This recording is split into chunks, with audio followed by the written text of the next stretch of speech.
calendar may say autumn, but temperatures are still pretty sweltering here in North Florida. But the good news, the radar is clear. Still, hydration will be key today at TIAA Bank Field in Jacksonville. A few minutes prior to us coming on air, this crowd was jolted into action with the introduction of these Jaguars. They're set for football as the Jags are ready to match up with the Tennessee Titans. And that'll carry over the back line of the end zone for a touchback.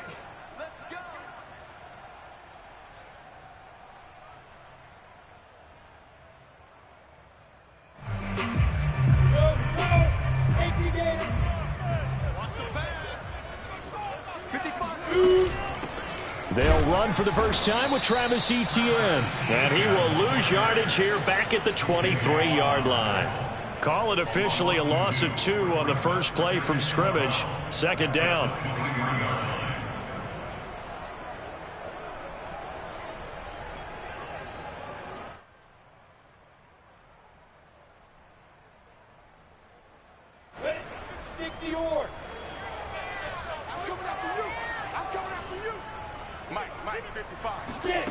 From the shotgun, Lawrence. He's going to float this one deep right side. And that nearly an interception here on this opening drive, but he gets a reprieve.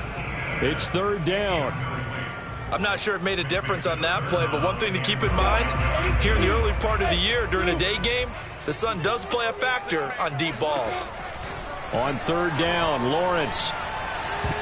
And that will be incomplete. So the defense able to get off the field here on third down. And it's one of the goals of the game. They've got to be effective on passing downs. It's one of the few things defenses chart. How did we do on third down? That's a nice start for them in this one. Now Jordan Berry on to kick this one away. He was only asked to punt once in the victory last week as he sends this one away. A 40-yard punt, no return, and it'll be Titan football.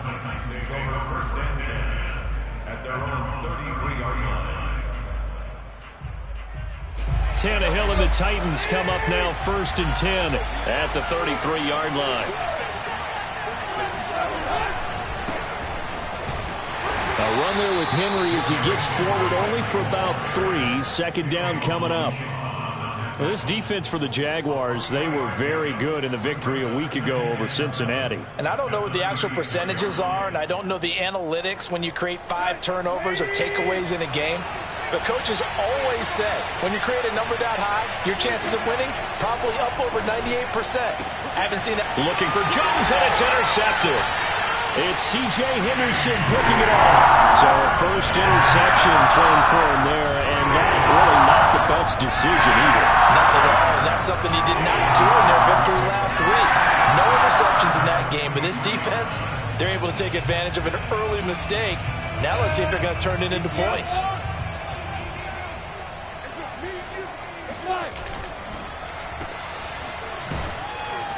And they went the wrong way there, losing yardage back at the 43-yard line.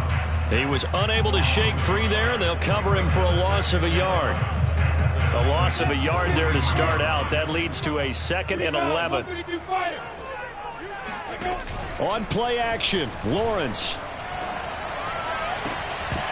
It's incomplete. Took a shot, couldn't connect. Tyler Davis, the intended receiver. But now it's third down. Brandon, we saw these defenders flying to the football in their win last week, and nothing has changed. They're still moving around quickly and forcing incompletions.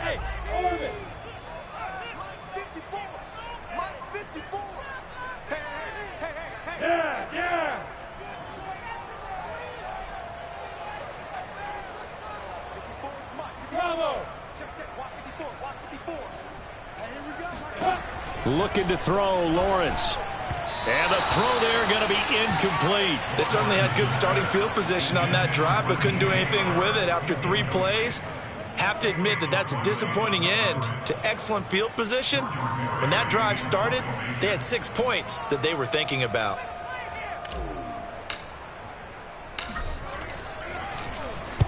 Barry on to punt as he gets this one away. Well, pretty woeful there. Just 23 yards on the punt. The Titans take over first and 10 at their own 16-yard line.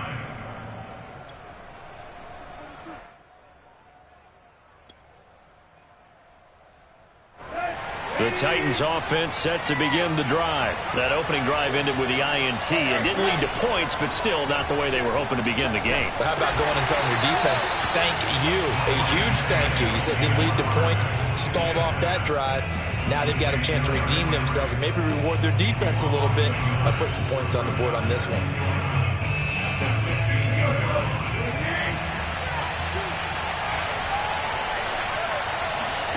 Throwing again on second down. Tannehill. And able to break one tackle, but then quickly brought down. But a nice little gain.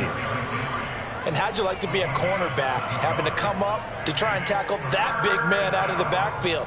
Heck, how'd you like to be a linebacker or a defensive lineman, because he's as big as all of them? Derrick Henry, not utilized a whole lot in the passing game, just 19 catches a year ago. But when you swing it to him out of the backfield, look out.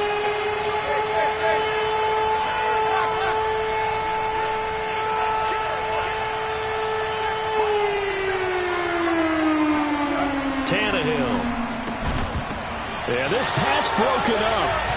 Excellent coverage there on third down, as that was not an easy one to hold on to. On fourth down, here's Brett Kern to punt the football away. And he'll get this away into the humid Florida sky. And take it right on the 30. And past the 40 before he's out of bounds. Nice punt, but good work on the return to get back 11 yards. And the Jaguars go on offense, first down and 10.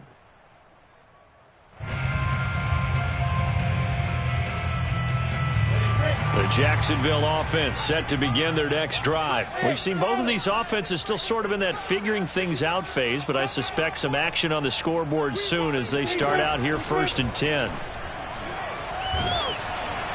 Oh, he was hit as he threw it there, and that one winds up incomplete. So our two teams, the Jags and the Titans, CD, they formed a pretty good rivalry here in the AFC South. It's been the Titans who have arguably, though, been the best team in the division of late, but these Jags, they have certainly made some big changes since these two teams last met.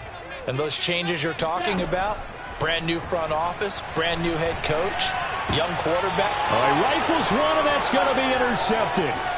Picked off at the 49, and he's able to take this one back to the 36-yard line. That time defensively looked like they showed quite a bit of pressure, but backed off, and it proved fruitful. They get the pick. He went through all of his rules about getting rid of the ball quickly because he read blitz. He saw all those people stacked at the line of scrimmage, and then they fooled him by dropping into coverage. Now he's ready to get rid of the ball fast, but guess what? Too many defenders out there. Exactly as you described, an interception.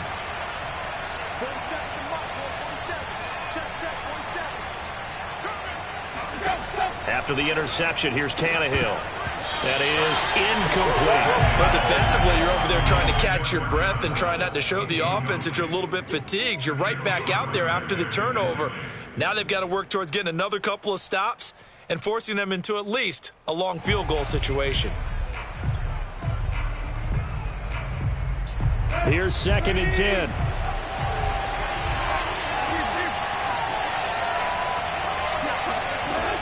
Tannehill going to turn and give this to Henry. Bulldozes past him. And he is close to a first down as he's tackled at the Jaguars' 27. That'll leave him with a 3rd and 2 coming up. They got 8 yards there.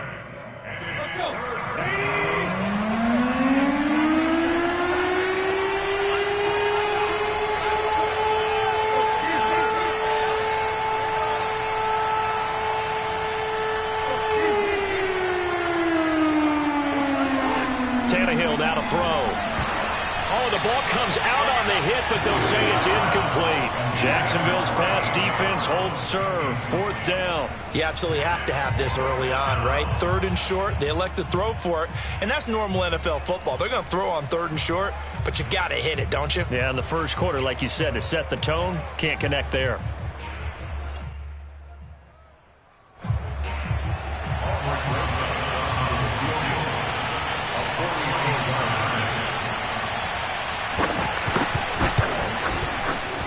Rosas' kick is good. And the Titans hit the scoreboard first. It's 3-0. So they do get 3 points, but that's now 3 drives with only the 3 points, not a ratio that's going to win you many ball games. Not at all, Brandon. And think about it this way. We all know payoff is the key, right? And wouldn't we love to have the concession on every T-shirt that's been printed in football that says finish on it? Because that's the mantra everywhere. Got to be able to finish drives, put points on the board.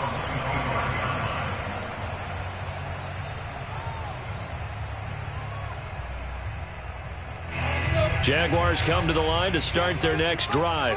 And following the interception, just any interception, are you a little bit more cautious when you start that next drive, or no, you just throw that up? Oh, into a sea of defenders and intercepted. Picked off near the 34. And he will take this one home. It's a touchdown. It goes without saying, but I'm going to say it anyway. That's a ball he would like to have back, and it lands right in the lap of the defender from there. He doesn't have very far to go before he gets to the end zone, and he got there in a hurry. Rosas good with the extra point, and the lead grows to 10-0. Titans 10, Jaguars nothing.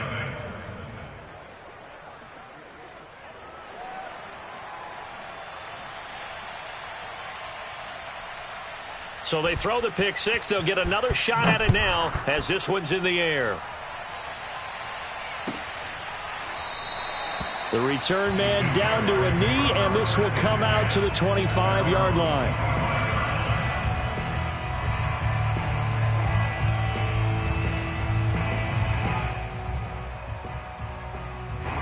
The Jacksonville offense set to begin their next drive. Not only are they in search of their first score, they're in search of their first down in this ball game as they come up 1st and 10.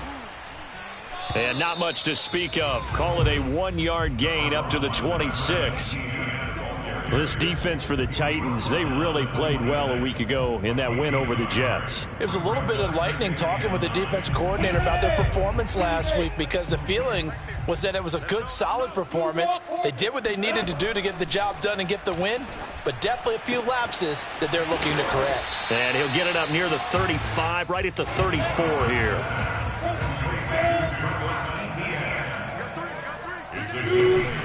They'll run with Etienne. And he's going to have the first down at about the 38.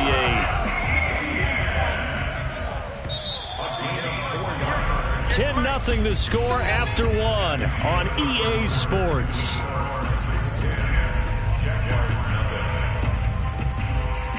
So here's a 1st and 10 at the 38. Here we go, D, get off the field. Now Etienne. And able to get this one all the way up to about the 46-yard line. A solid run on first down. Gain of 7 leaves him with a 2nd and 3.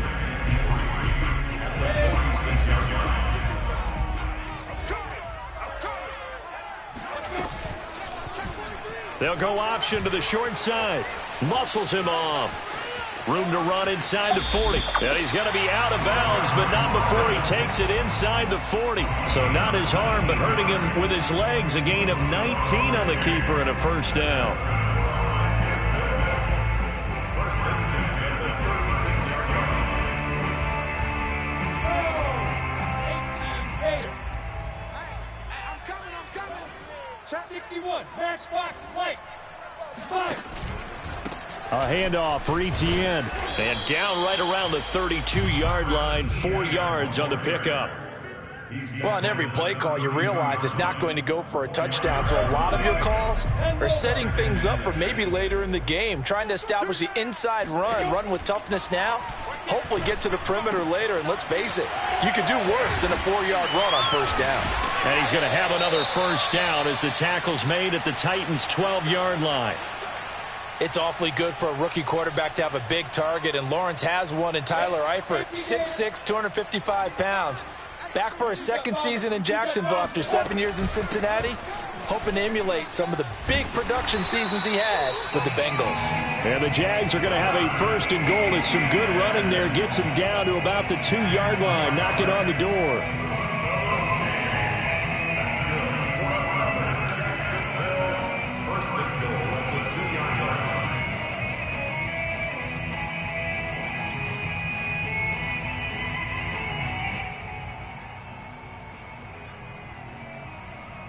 First and goal, and they got to be thinking a chance to get right back into this football game.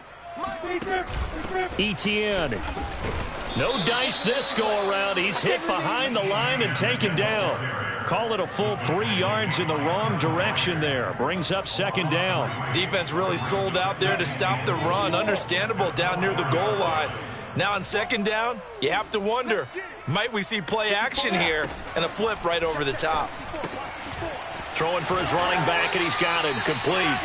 And he takes this down to about the 2 before going out of bounds. A short gain of just over 2 yards as the first half clock dips inside of 3 minutes. This offense so far on third down, just 1 for 3 thus far. They're looking at a 3rd and goal here. Finding a safety valve here. That's complete. Touchdown! Travis Etienne, his 3rd touchdown now on the year.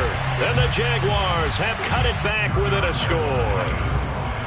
Didn't have anything downfield, swung it out to the flat. He did the rest. Such a staple of so many offenses we see now. You know, in our discussions with offense coordinators, how many times do they tell us, hey, this offense is designed for either a touchdown or a check down.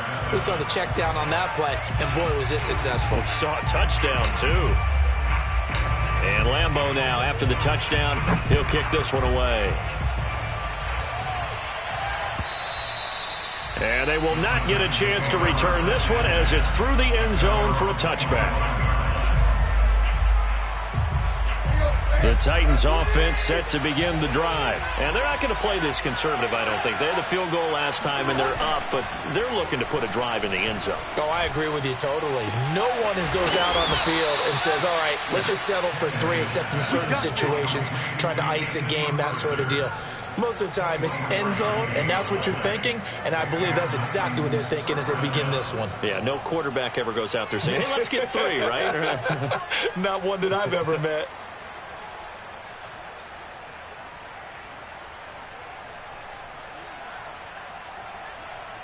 So 1 play, and they're already just shy of midfield. A give to Henry. And just no chance of turning the corner. He can only get back to the line of scrimmage. 2nd and 10 coming up. 2 minutes remaining in the first half. 10-7, our score.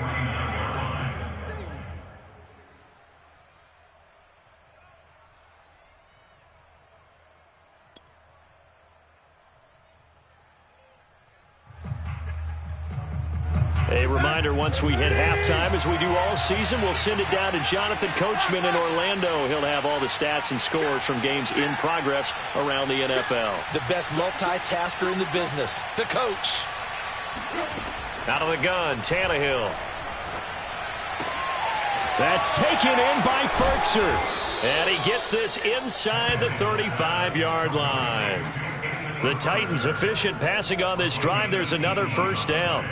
And remember, the Titans lost Jonnu Smith, their #1 tight end the last few years, when he signed with New England in free agency. So that might open up a few more looks for Ferkser. And he makes a smooth catch there. Tannehill on first down. And that is incomplete. Oh, the coverage a little too good there. And it's second down. Well, the incompletion, yes, but maybe here not the worst thing in the world? No, not on 1st and 10. Actually gives them a chance to regroup, relax just a little bit. They huddle up, talk it over. Then they get a chance to continue their drive. To throw on 2nd and 10. Tannehill. This will go to Henry out wide. The Jaguars going to go ahead and use their first timeout as they'll talk it over here before what will be an important 3rd down.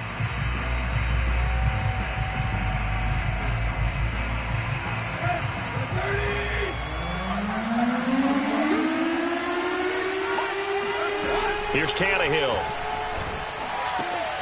Man open, here is Jones. And it's a Titans touchdown. Julio Jones. His 4th touchdown on the year. And the Titans are going to add on to their lead.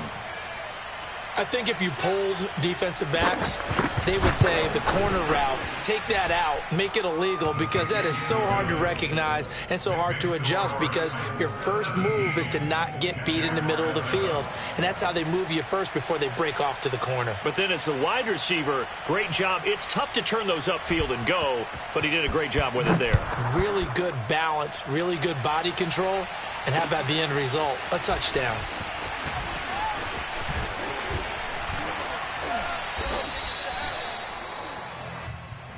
The Jaguars take over first and 10 at their own 32-yard line.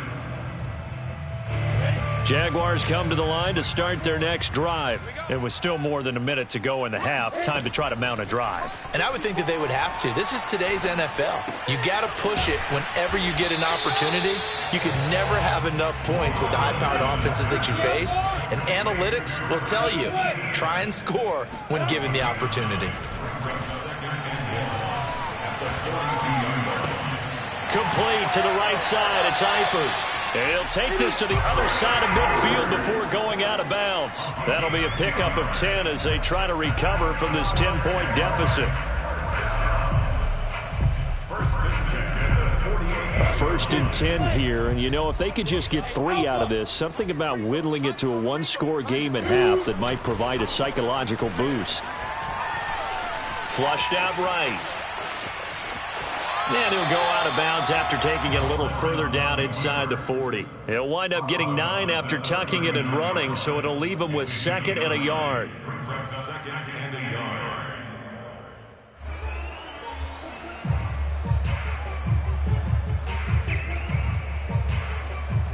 Go now. 60 Pittsburgh. 55 to Mike. I got one. Shoot. 80 weapons.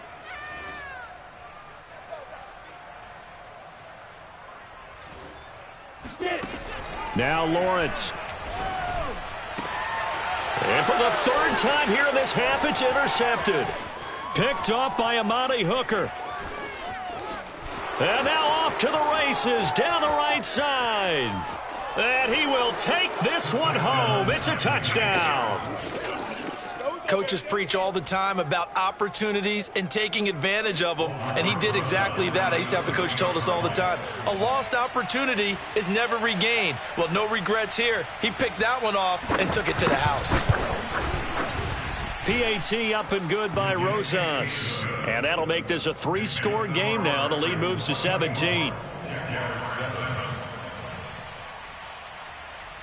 So not much time to speak of remaining in this first half as the kick's away. This taken in at the goal line. And able to get this across the 20, but not much further as he's dropped it to 23-yard line. At their own 23-yard line.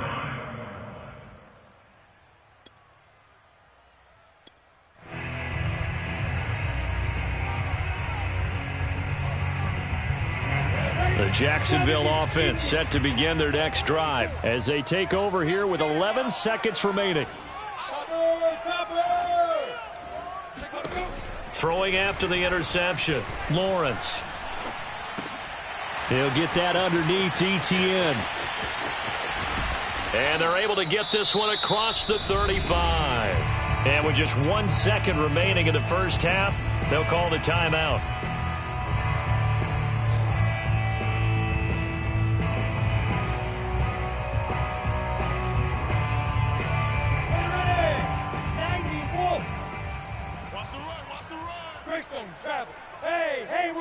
And now we'll get a late timeout as it comes in the waning moments of quarter number 2. Come on, set. 30 base. Buzz. Final play of the half. It's Lawrence. He's going to take a shot at the end zone. Why not? And incomplete on the deep ball. So we reach halftime here with the visiting Titans taking the lead into intermission. As we send you a couple hours south of here to Orlando, that's where we check in with a coach at our EA Sports Halftime Report.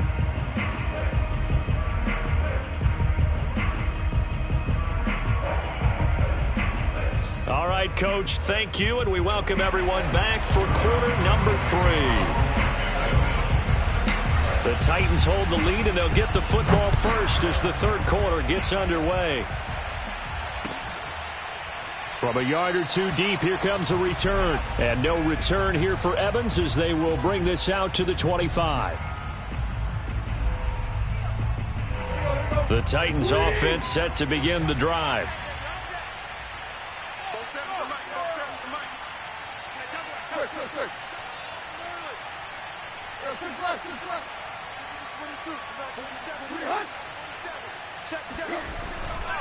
Second half begins with a run by Henry.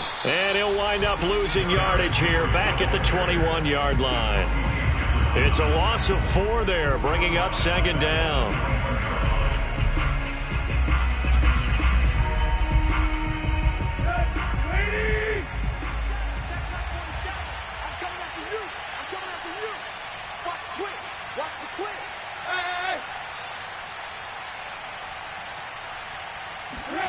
Here's Tannehill. Escaping the pressure right. He's got the tight end Ferkser right side complete.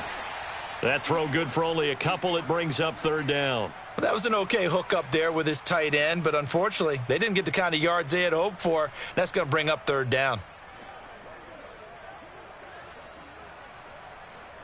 And the Jags have 5 in the secondary here on third down.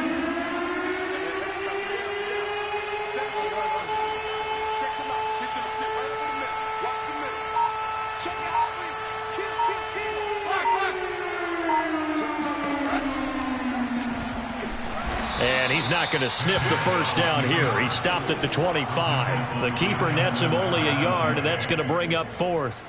Anytime you decide to use your quarterback as a runner, most of the time when you design a play, you're expected to break a little bit bigger than this one, because when you run him on short gains, your risk-reward and him taking hits, I'm not sure that's the payoff they were looking for. An 8-yard return there after a punt of 47. And possession will switch hands, first and 10.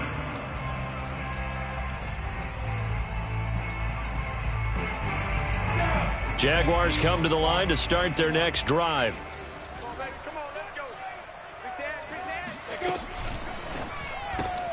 Lawrence going to go out wide here for Jones. And he gets this up across the 35 before he's out of bounds. They'll contain him to just 4. Second down. A gain of 4. It's now second and 6. Go! And 2 stop. He don't know no better. Check 3, check 3, check 3. Lawrence. He'll find Etienne out of the backfield. And able to get this one across the 45 before he's brought down. Rookie quarterback, rookie running back. They team up there to pick up the first. Lawrence going to get this to Etienne. It's a gain of 6 on the play, and that'll bring up second down.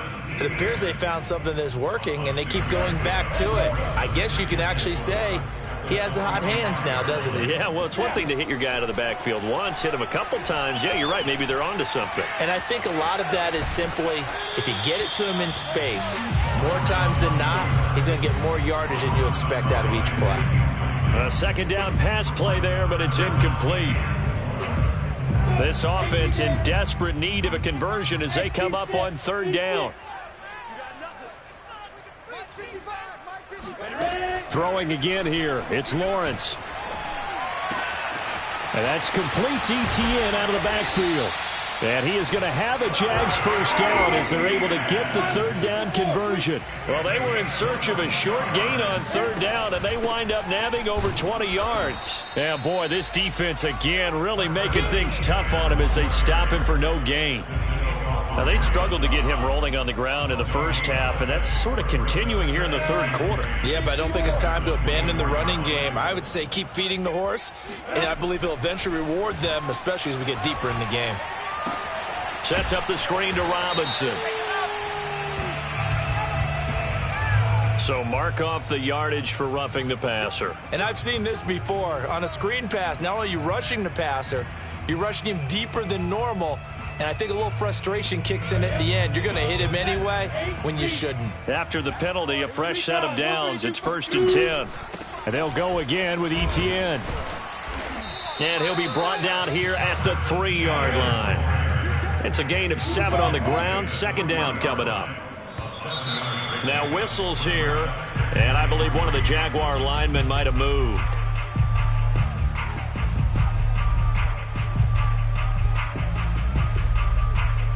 They were looking good on second down, but now they're backed up 5 yards by the false start, and it's 2nd and 8. Here's Etienne. They'll get this halfway home from the 8 to the 4 on a gain of 4. Not a whole lot there. The defense was ready, it looked, for that run-pass option. You get the sense that next time he has that opportunity, he may keep it himself and get to the perimeter. Probably owes his back a little bit of an apology on that one, huh? Yeah, he's got it. And the Jaguars are going to have 1st and goal as they try to finish off this drive with 6 points. Lawrence with a quick throw outside. That's complete. Touchdown, Jaguars! Marvin Jones, his 2nd touchdown on the season. And the Jaguars are able to get a score back in the final stages of this 3rd quarter. Point after by Lambeau, up and good. And the lead is trimmed down to 10.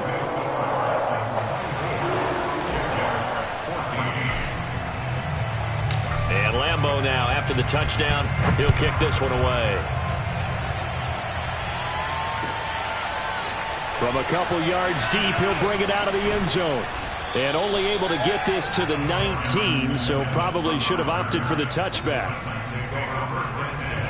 The Titans offense set to begin the drive. This now a 10-point game, so things tightening a little bit after that last score. He rifles one that's intercepted. Picked off at the 22. And they're going to take over right there at the 22-yard line. And that's a ball that he is going to want to keep, his first career interception in the National Football League.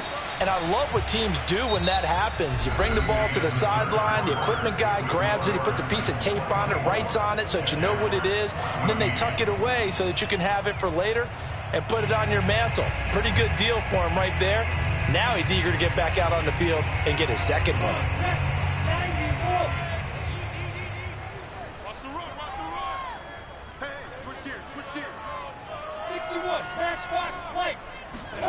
From the 17, Lawrence. Caught right side, Davis. Touchdown! From 17 yards out. And the Jaguars have made it a one-score game again here in the 4th. Well, we know someone just added to his touchdown passing total, but all he did was get the ball out quickly to his tight end and let him take care of business the rest of the way. Extra point tacked on by Lambeau. And now things get a bit more interesting here in this 4th quarter. And Lambeau now, after the touchdown, he'll kick this one away. And this will be a touchback as that sails over the end line. The Titans offense set to begin the drive. I'm curious to see, Charles, about the play calling on this drive. Last time out, the interception that led to a touchdown. Here we are. I mean, very close, one-score game. Yeah, and if I'm a defender, I'm actually chirping Chili on the other side of the ball, saying, hey, we picked off the last one. What you going to do about it now? So when you do throw the football, high percentage, but throw it with confidence. If there's any hesitancy at all, it could end up in enemy's hands again. 2nd down and 3.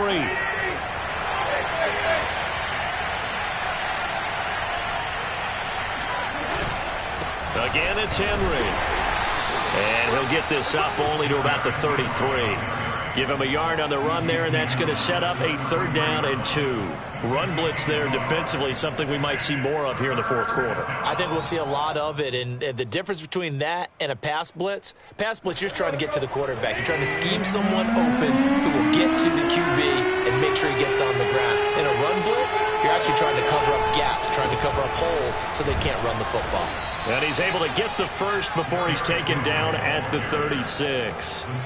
3 yards there, good enough to keep the drive moving. Well, they didn't accomplish their goal. They didn't get a stop there, gave up another 1st down. They have all 3 timeouts in their pocket. I think defensively you've got to start thinking about using them here. I was just going to ask you at what point you think now's the go time? I think now's the go time. I don't think you sit back and wait because they can take a lot of time off the clock between plays and run 3 to 4 and really put you in a stressful spot.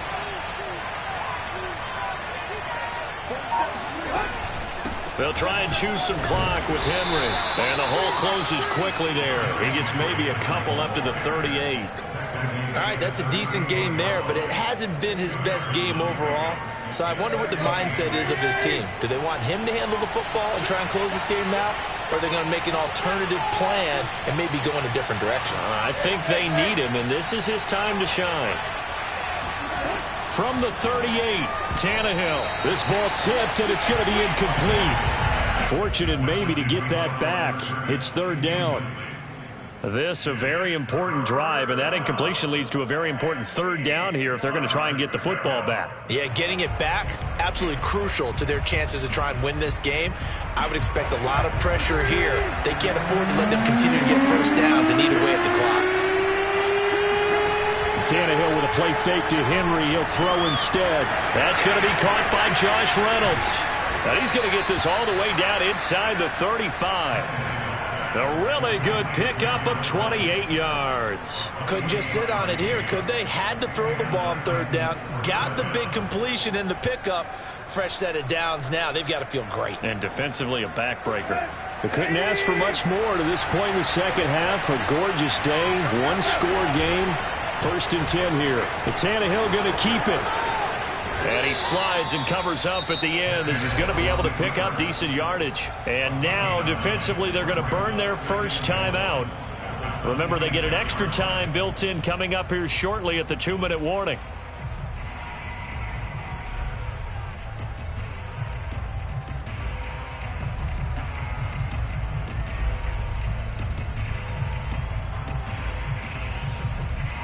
Here's 2nd and a yard. And now whistles and a flag, and I think we got a jump here. So a jump there defensively. And it's a killer. Watch the football. Don't move across the line of scrimmage until the ball moves.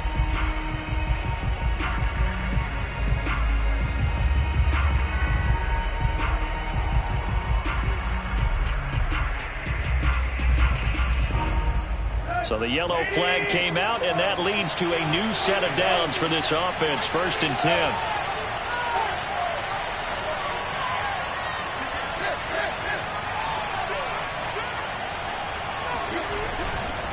After the penalty, it's Henry. And they're going to stop him right at the line of scrimmage. Just no cutback lane to be found whatsoever. 2nd and 10. It's rare that a man his size can at least push forward for a yard, but they stopped him there for nothing. You're talking about Tiny? You talking about the little guy back Tiny. there? That monster. Yeah, you're exactly right. And it takes a group effort to get a guy like that down and not let him find some space. The first guy in, he's got to take one for the team, right? Because he's just waiting there and holding on for everyone else to help him out. Pushes him over. And they work this near the 5. He'll be stopped at the 6. A nice pickup of 14, and it moves the stick, sets up a 1st and goal. And now here comes the 3rd of their timeouts defensively. So they'll be left with only the 2-minute warning to stop it from here on out. So 1st and goal, 6 points here would go a long way toward wrapping this one up. They'll try and run for it with Henry. And this is going to result in losing yardage. They're driven back to the 8-yard line. That sends them 2 yards in the wrong direction and leads to 2nd down. 3 points separating these two sides with 2 minutes left to go in the 4th.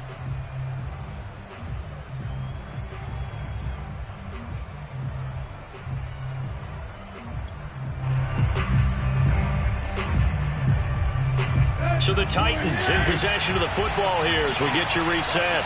They've got it 2nd and goal now as they look for that final dagger. On 2nd and goal, Tannehill. And this is caught. And that could seal it. It's a touchdown. Well, it'd be real easy to say that they are firmly in control right now, but I'm looking at your face and I'm thinking I've got to be careful with that. Well, it's a two-score game. You're inside at 2 minutes. I think you can breathe relatively easily now. Yeah, you can, but still, you got to stay vigilant. Can't give up anything cheap and easy. That could put you in some jeopardy.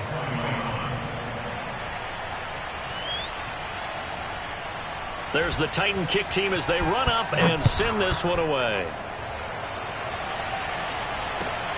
Taken at the goal line. And out a little across the 25 to the 27.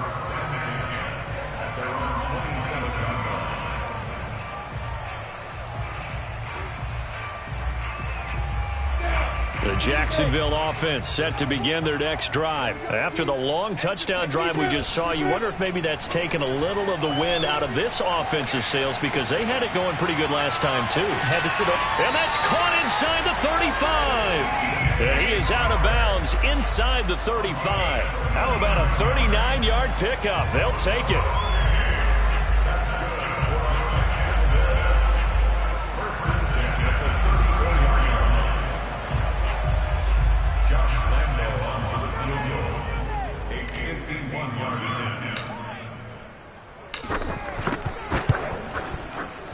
And Lambeau will put this one through. And this is back down to a 7-point game. So they hadn't called on him at all until this point, but he comes through here and buries one from long range. Yeah, that's awfully impressive because usually kickers like to get that first one out of their system in the first quarter, sort of get them into the flow of the game, but to come in this late and knock it down from long distance, give him a lot of credit. They had to go for it with no timeouts remaining, though now this one's as good as over. They gave it an effort. They tried their best, did everything they could to try and get the ball on the onside kick. You're exactly right. They had to try it. It was their only option. And now this game is done. Just take it, kneel, and call it a day.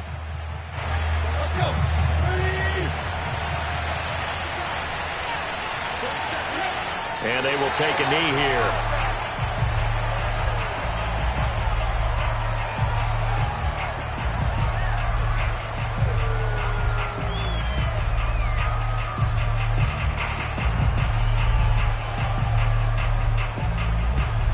Second and 11 now.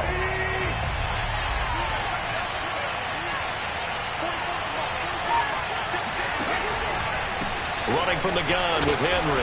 And he's going to take this across midfield into Jacksonville territory.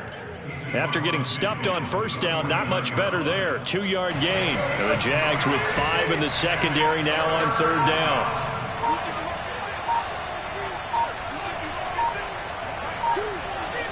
Tannehill to a knee, and that ought to be the final act of this ball game. Yeah, it's fun to kneel down in front of your home crowd, but when you go on the road, that band of brothers attitude, right, just us against the world, and get it done, how happy are they? I remember a coach at a previous stop telling me, you get a win on the road, doesn't matter the opponent, get out of there like you stole something, and they did in this one. So this one, a Tennessee Titan victory. And we talk so much about the turnover battle, determining who wins, who loses. This game, no exception. Air-free football, no turnovers at all. And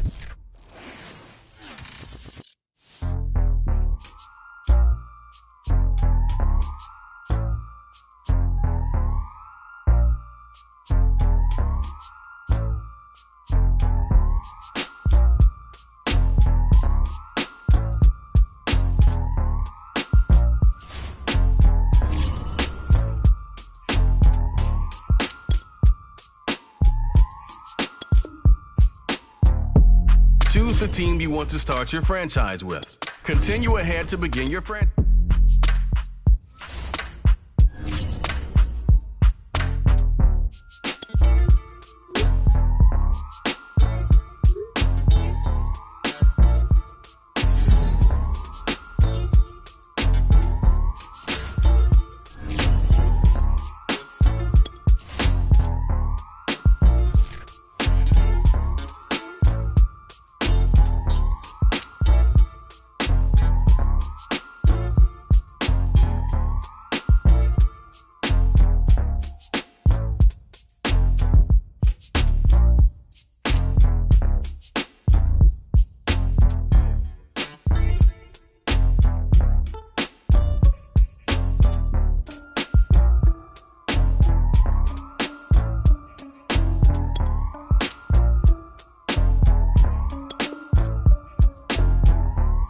choose the team you want to start your franchise with.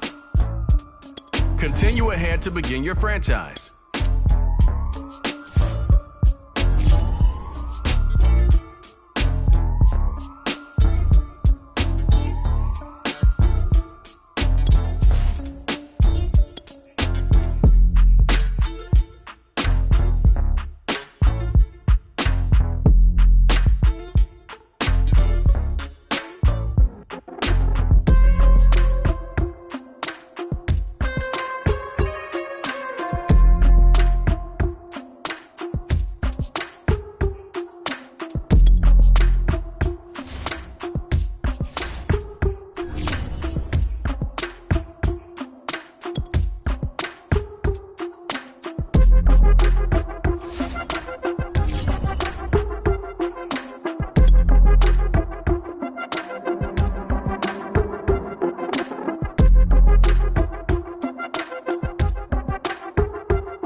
First opened in 2002. There's a look inside Ford Field here in downtown Detroit, the Motor City.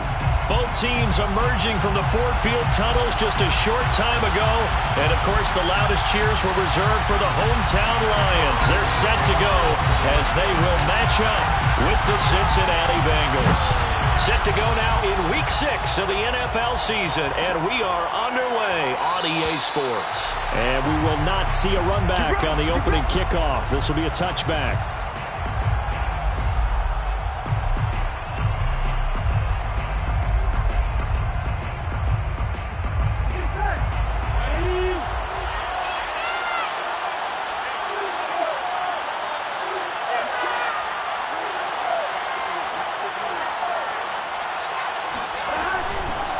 The former second-round pick, this is Joe Mixon. And not much to speak of. Call it a 1-yard gain up to the 26. Well, this defense for the Lions, they were very good a week ago in that win over Minnesota. And no matter what's done throughout a ball game, it always comes back to blocking and tackling. That's the essence of football.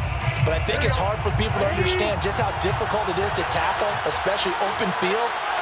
Very few missed tackles on tape that I saw last game. This team does a nice job of getting their opponents on the ground. On 2nd and 9, Burrow. There's the rookie from LSU. It's Jamar Chase. And they're able to get this one across the 35. Burrow to his old LSU teammate Chase for a Bengal first.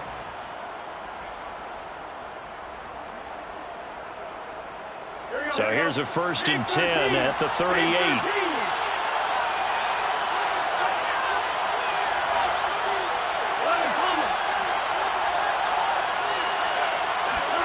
Now it's Burrow. That's caught by the tight end, Drew Sample. And he slips up past the 45 before being tackled. They get 10 more there, and I believe that'll be enough for another first down. It will.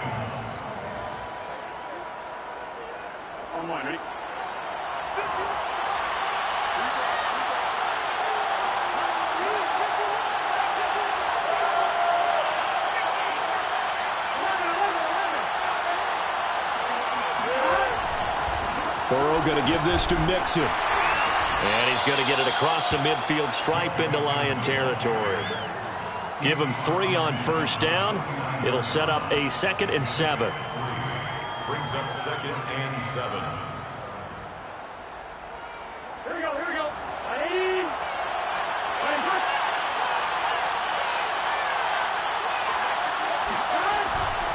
A handoff to Mixon.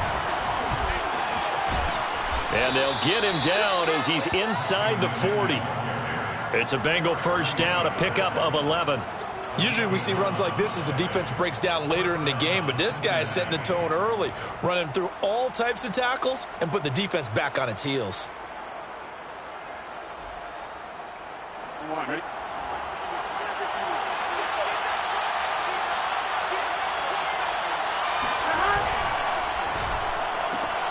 And the defense has it covered. It's intercepted. Picked up by Nickel Roby-Coleman. The 20. And he will bring it back. An interception return for a Lions touchdown. And the defense could not have written a much better script than that first drive, pick 6. The offense never got a chance to really get oiled up there, did they? But the defense, they certainly got in gear. What a big-time play and a great way for them to start. And now the offense, they've got to turn things around and figure this out because your backs are on the ground real quickly. Yeah, usually when you're starting the game, getting the ball, 0-0 is the only score you're worried about. Now the second time you get it, you're already down a touchdown. Extra point right down the middle. And that makes the score 7-0. So they'll get another shot on offense following that pick 6. And now the kick is away. Here comes Darius Phillips out of the end zone. Phillips, he's not going to bring this one out, so they will begin the drive at the 25. The Bengals drive about to get going. And following the pick 6, and they have decent field position in throwing that pick 6. We'll see how they attack this route. And I think all you say to your guy is, listen, let's just take care of the football a little bit better. Make some better decisions on this drive, and they'll probably help him a little bit with maybe some really high percentage throws early to let him get settled back in. But they told us they've got confidence. That's not a problem. Yeah, not a problem at all. They just want to make sure they get things settled down a little bit for their offense and give their defense a little bit of a chance to rest. And he stopped immediately there. 2 runs in a row, but only 2 yards to show for it. The running lanes have definitely not been there for him here in the first half, and I don't think it's all been his fault. His offensive line hasn't given him much space. A loss results there. And the Lions going with an extra DB here on 3rd down.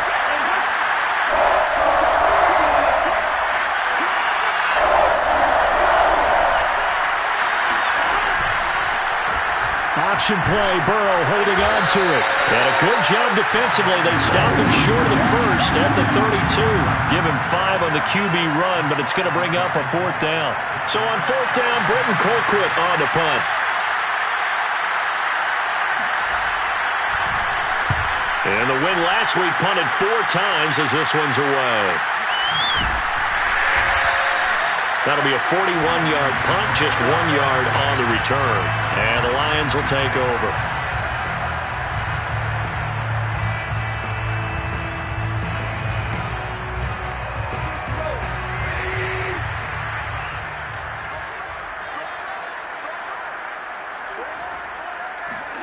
On 1st down, it's gone.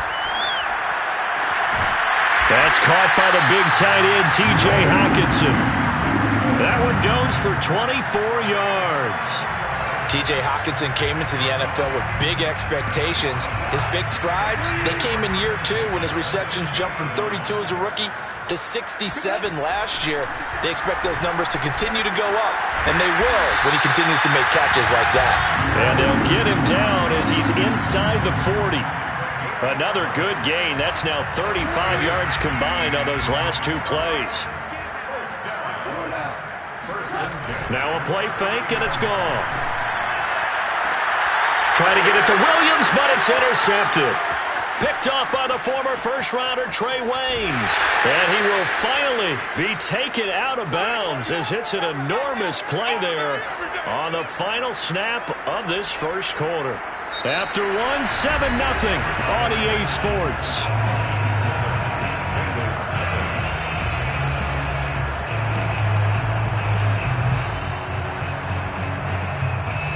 Ball up to the 35 now as they come up on 1st and 10.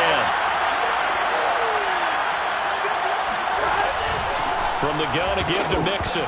Mixon hit, and the ball is out. And the Lions have recovered. Obviously, you got to hold on to the football, but I've got to give credit to the defense there. Good job of knocking it free. Yeah, because a lot of the time we just blame the offensive players for not taking care of it. How about the effort of the defensive players knowing that guys are going to, and if they're good, anticipate the contact coming and try and cover up the football. And they still find ways to knock it free. And he'll get 2, maybe 3 up near the 37. Well, that's just a pile of bodies there, and that's when you kind of find out who's a tough guy, right? Who can stand up and make a play. It was only a 3-yard run, but from both sides, they had to walk away from that feeling like, okay, I can stand up when the going gets tough in here. Now left side, a completion to his tight end. And he'll be taken down across the 50 at the 45 in enemy territory.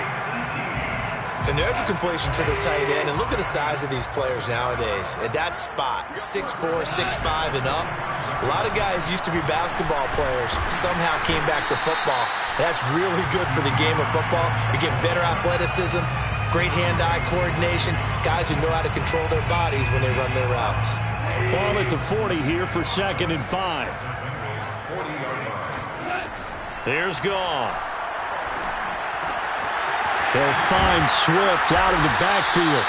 And he's got another first down as the tackle's going to be made at the Bengals 21. 19 yards to pick up there. Move the chains. First and 10 at the 21-yard line. On 1st down, Goff. Looking for Hockenson, and he's got him. Touchdown, Detroit.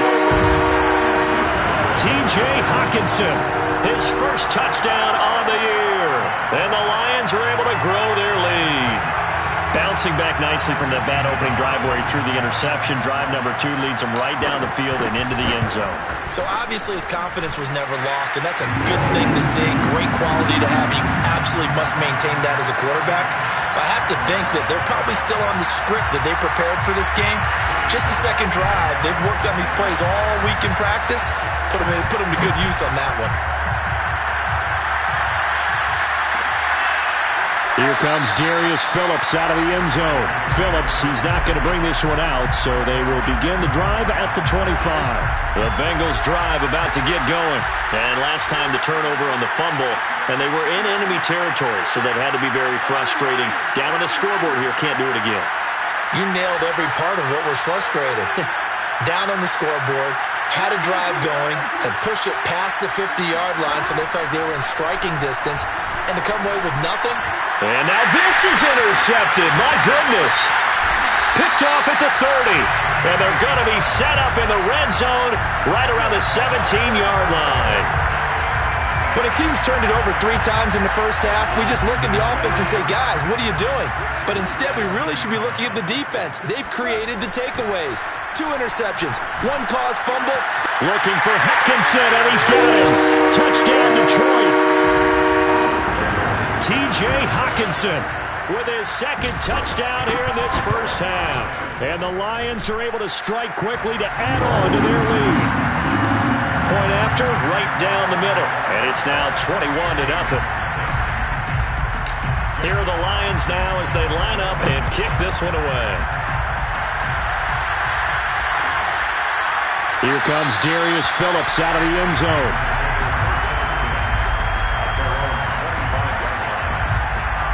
The Bengals drive about to get going. And last time wasn't pretty. 1 play and an interception. We'll see if they can do better. I want to see if they want to go ahead and throw the ball again now on this drive after what happened on the last one. Throw it on the first play. Give the quarterback some confidence. See what happens. They'll contain him to just 4. Second down.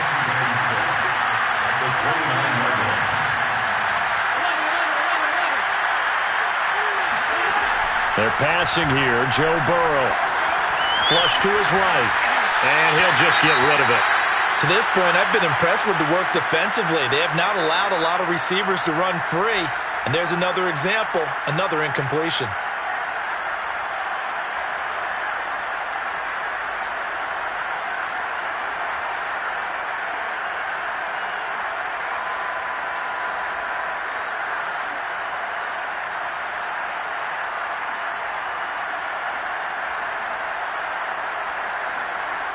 So after the second down incompletion, they'll come up now against a 3rd and 6.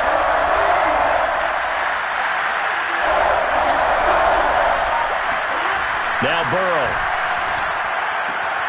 And the catch made. It's Tyler Boyd. And he's able to get the first before he's taken down at the 36. It's a pickup of 6 and good enough to move the chains.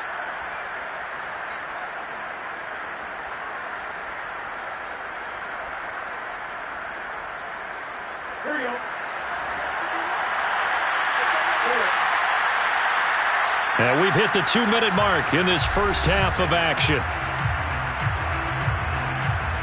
And we'll remind you that coming up at halftime, we'll join Jonathan Coachman and the gang in Orlando. Coach will have stats and scores from the early games going on here around the NFL. And he went nowhere. Well, he went backwards, back to the 33. 2 yards the loss, 2nd and 12. I like the idea to mix it up from time to time because, let's face it, you can't be predictable. But the execution was a little lacking on this one, right? They might want to go back to the drawing board with that call. On 2nd and 12, Burrow. Open man is Uzama. Obviously, this has not been a banner game throwing the football. So what you got to do, you got to kind of down focus, don't you think? Find the tight end, take some easier completions. The interception last drive. There he hits the reliable target. They give to Mixon to try to pick it up. And he brings this up to the 46. Good enough for the first.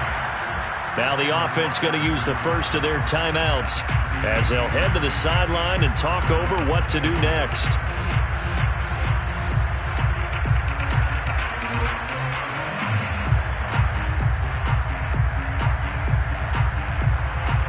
Couple of first downs to kick off the drive. Here's 1st and 10 up at the 46.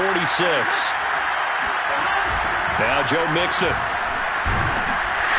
Yeah, boy, this defense again really making things tough on him as they stop him for no gain. As usual, the hallmark of a good run defense, linebackers making plays near the line of scrimmage. Absolutely nowhere to run there. Here's Burrow setting up to throw it. That's caught by his tight end, Uzomah. And it's going to be another first down as they'll get him to the ground at the Lions' 37. Burrow will throw. He completes it to Boyd. They'll be brought down on the 30-yard line after a gain of 6.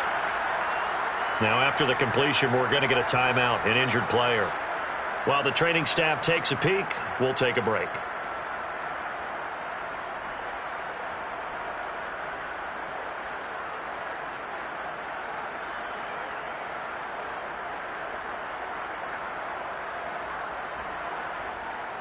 And the ball on the 30. Here's 2nd and 4.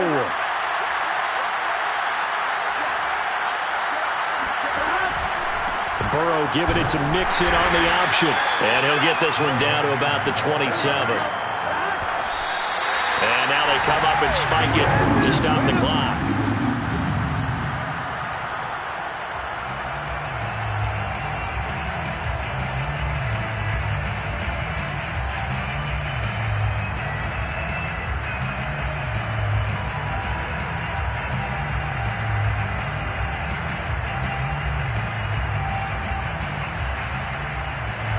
No move to get the offense off the field. They'll stay put on 4th and 1. They run for it with Mixon. And he's not even going to come close to picking up the first. They stop him right at the line of scrimmage. Denied on 4th down is Joe Mixon. And the Lions will take over. A little over 20 seconds remaining in the half as they'll line up here 1st and 10. Play action. It's gone. And now this is intercepted. My goodness. Chidobe Awuzie with a pick.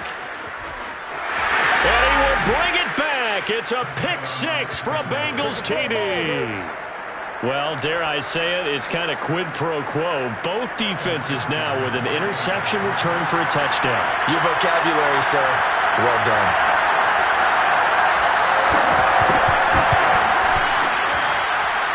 Extra point by McPherson, up and good. And the lead will be cut down to 14. Bengals 7.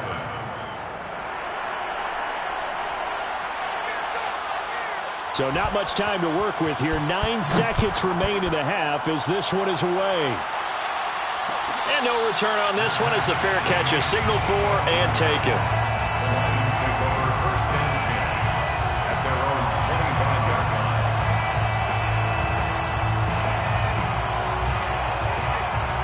The Detroit offense ready to begin their drive. And with only 9 seconds remaining, and not much time, we'll see how they play this. In search of redemption from the pick 6. Goff. And there's Williams. What a catch. And he takes us beyond the 35 before going out of bounds. Solid way to start the drive. 13 yards, picking up the first. First and 10 at the 38-yard line.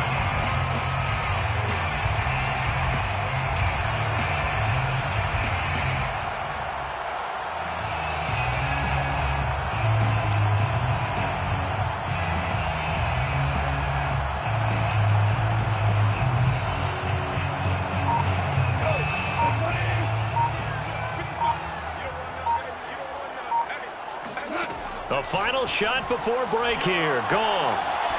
He's going to loft one deep over the middle. And the timing a bit off that time as that one falls to the ground. So we've reached halftime here in Detroit with the Lions out on top. As we'll head down to Orlando, that's where we find our man Jonathan Coachman at our EA Sports Halftime Report. Coach.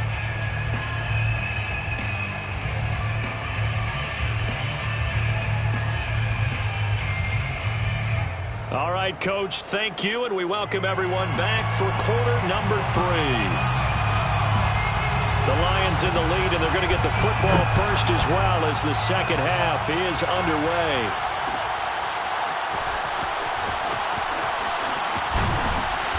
And he'll get it up past the 20 to about the 22. At their own 22-yard line.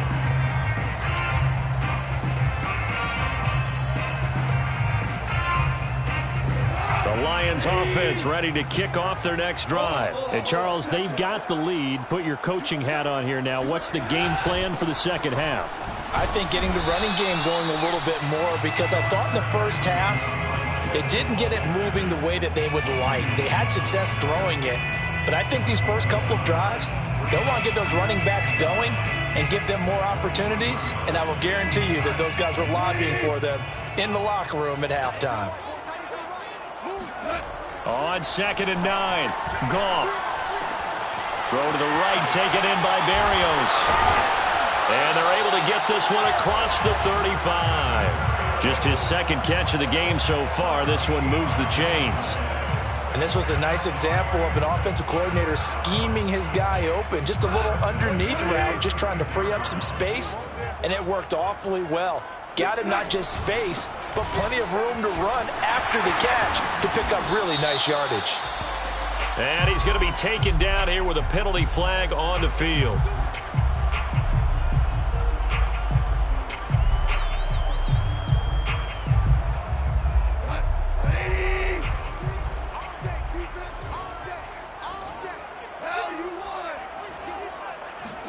Off play action. Here's Goff. And his throw here's incomplete. Whenever I see a drop like that, I have to kind of take a step back and check myself a little bit. So used to seeing those big guys make big-time spectacular plays that when they drop one, I have to remind myself, we ask a lot out of these guys.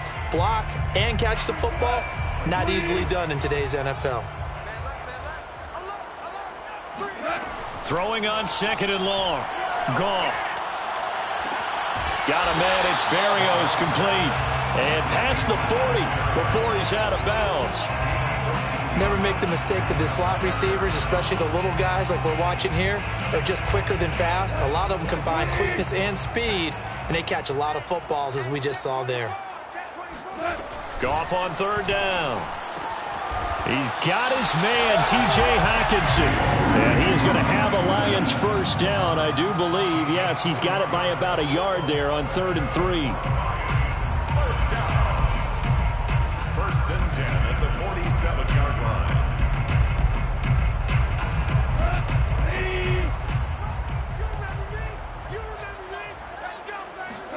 They'll fake the give. Now Goff. He's going to get that to Swift underneath. That catch good for only a couple. And we see another pitch and catch there to the running back. This position just continues to evolve. They become just as critical to the passing attack as a lot of receivers, tight ends, because their ability to make people miss in the open field can really generate big plays for an offense. Now he's going to swing this one out to his running back. And they'll work this down to the 40-yard line. Tackled there.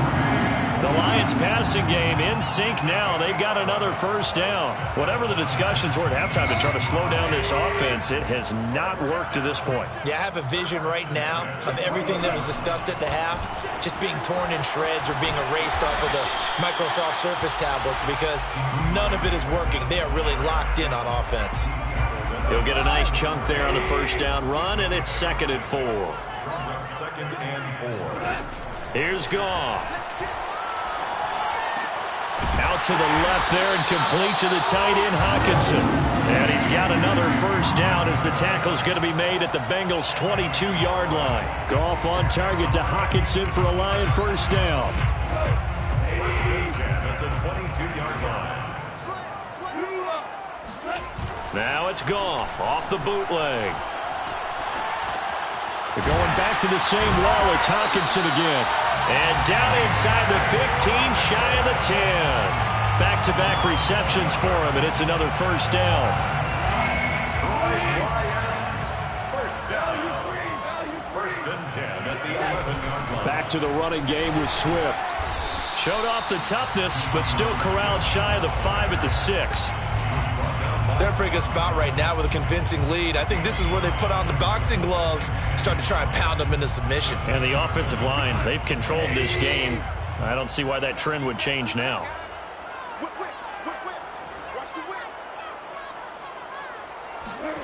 Second and 5 now. Goff. And in for the Lions. Touchdown. Jared Goff with his 3rd touchdown pass of the afternoon. And the Lions take the opening kickoff of the 3rd quarter and drive right down the field to extend their lead. Extra point splits the uprights. And the lead now to 3 touchdowns at 21. Here are the Lions now as they line up and kick this one away. Here comes Darius Phillips out of the end zone. Phillips, he's not going to bring this one out, so they will begin the drive at the 25. The Bengals drive about to get going. And on the last drive, they were in field goal range. They just opted not to kick it, didn't get it. How does that change the mentality this go around? I don't think it changes much for the head coach because this is what he preaches all the time. Attack at all times in any spot on the field, and he likes touchdowns, not field goals. Now, your field goal kicker, you've got to make sure you nurse him through and say, okay, don't worry about it. When we need you, you've got to be ready to go. And the team, of course, loves to see points on the board. So let's see if it changes a little bit if they're in the same spot again. Yeah, we'll see what the decision is here if they get to that spot. They had the run for no gain. Now they'll try again from the 25 on 2nd and 10. They'll stay on the ground. Mixon again. Mixon with a first down and more. And he takes it all the way up to the 47. 45 yards rushing on 12 carries for him now. We'll definitely see some open running lanes, and he's taking advantage of it right now, but that shouldn't be a surprise. Defense has the lead. They're playing for the pass first. Now left side on the swing pass. And down he goes at the 49, a 3-yard pickup. 3 yards the gain there, 2nd down. You got the big lead defensively. Willing to give him that underneath stuff, right? And this is why you work on your tackling. Tackle them after the catch, inbounds, keep the clock running. Just go ahead and bleed the game out that way.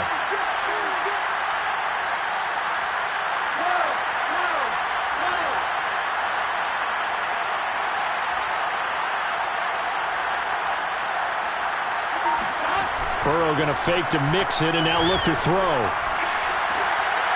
And he drops it incomplete. And their struggles continue here. Another pass attempt, another incompletion. You figure defensively, you're in the 4th quarter here. You've held the team under 100 yards passing. You've done your job. Especially in today's NFL, which is truly a pass-first league.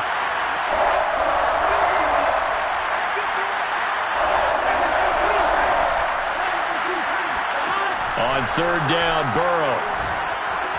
Got a man open. It's Chase. And he will have a first down here at about the 40. Got what they needed there. The drive continues with a 9-yard pickup. They will throw on first down with Burrow. And now Burrow going to be intercepted yet again. Picked off by the safety, Eric Reed. And a big turnover there as his guys will get the football back. That interception may be the exclamation mark on what really all around has been a good performance. A fantastic performance. They will enjoy film session. Their grade should be very good on this one. And I think the next time the offense gets the ball, I just think about running it and getting the clock done and getting the heck out of here. And by the way, semantics here, but before the grammar police come after me, I think it's exclamation point, not mark, right? You're asking me? Seriously? Yeah, you're smarter than me. Everybody knows that. Listen, I go with what you say, my man. Right back to Swift again on 2nd down. Fights forward for only about a yard up to the 21. Brandon, I've got to think this offensive line has got some smiles on its faces. And I know it sounds crazy, but they practiced for this back in training camp. They knew they'd be in situations where there'd be extra defenders in the box coming after them, trying to keep them from locking down a game. Right now, they want to show the world they're up to the challenge. Now throwing on 3rd down there, but he cannot connect. So the Lions in possession of the football as we welcome you back. They've got a 4th down here in a game that looks to have been decided already. And taken right at the 35. And he'll take this to the other side of midfield before going out of bounds. A good return there, 17 yards. And this offense, they're going to have excellent field position. They take over with a 1st and 10 on the short side of the field.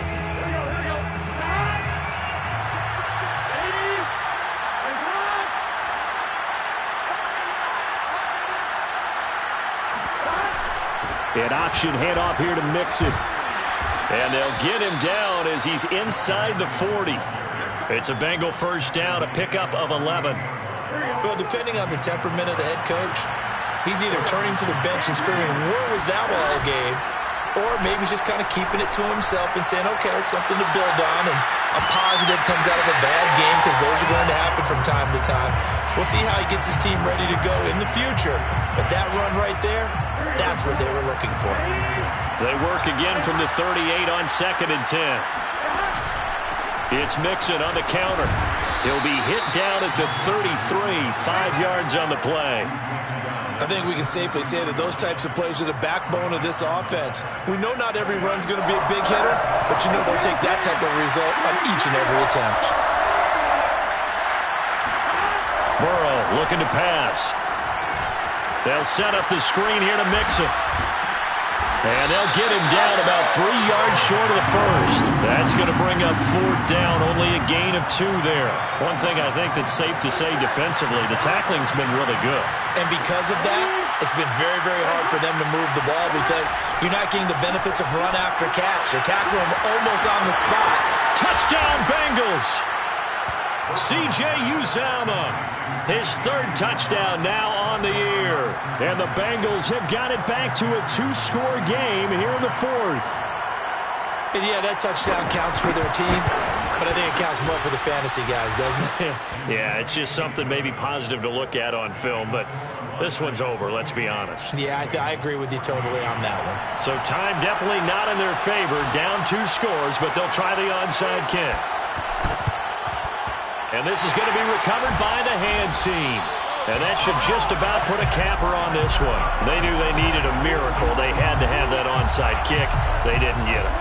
Well, as we knew, even before they put the toe to the leather on that one, their chances of getting that done, slim and none. And I do believe we saw Slim just leave the door, didn't we? We did indeed. I think we're down to none. Defensively, Sam Hubbard, the former Buckeye, there to stop him. So this one's over. It's a win for the Detroit Lions.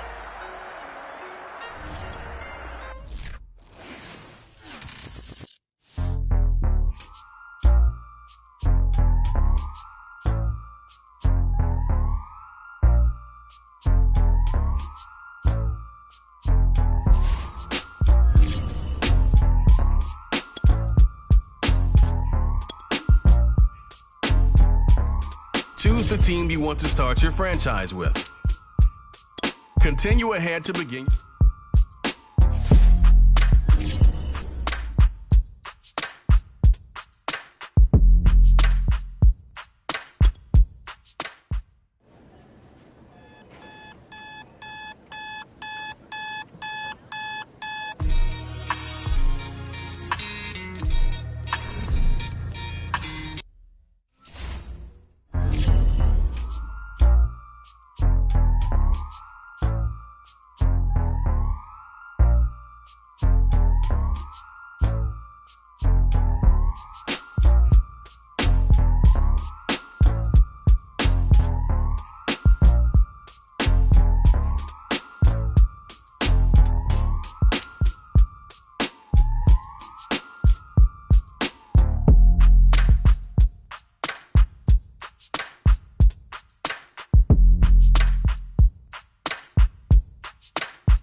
Pleased as always to be bringing you coverage of the National Football League on EA Sports.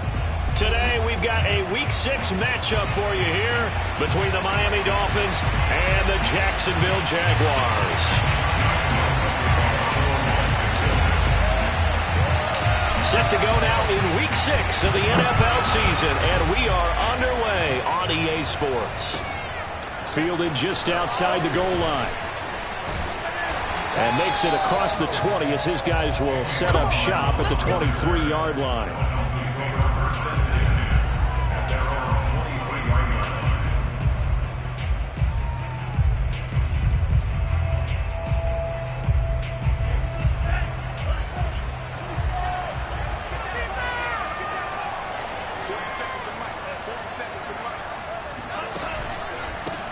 Here's the first carry now for Todd Gurley. And he's going to be met at the line of scrimmage and taken down. Calling no gain on the game's first play. And it's second down now.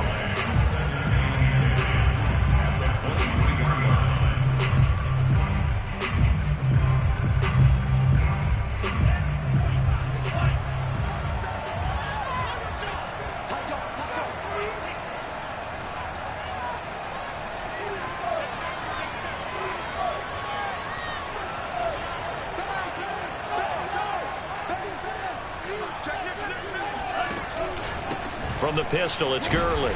And not much there. Maybe a yard up to the 24. When we talk about defenders, specifically linebackers, keeping their eyes in the right spot. He had that eye down the entire time. And you know that's not easily done because they throw a lot of misdirection at you. They try and fool you and get your eyes in the wrong place. But you're right about that one. He correctly figured that one out and made a really nice play. Throwing is Tagovailoa on third down here. Eluding the pressure right. Throw right side, going to be caught here by Waddle.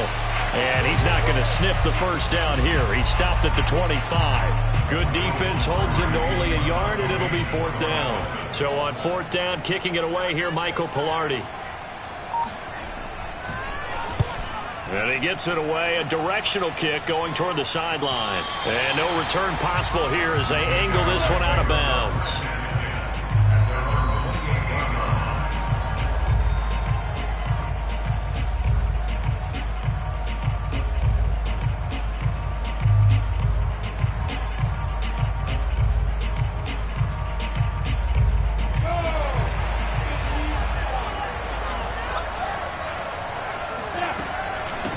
First carry for the Clemson man, Travis Etienne. And he'll be tackled right on the chalk of the 45. This drive starting off on the right foot, 18 yards. That's a very nice game there, a confidence-building run. Love the execution up front, and the way he pressed the hole, absolutely perfect. The big play to start him out. Has him at the 45 already. Out of the gun, it's Lawrence. Flushed out right. Finding room inside the 40. And this turns into a nice gain with a slide at the end. Able to find a lot of empty space there. Picking up the first down and a 21-yard gain.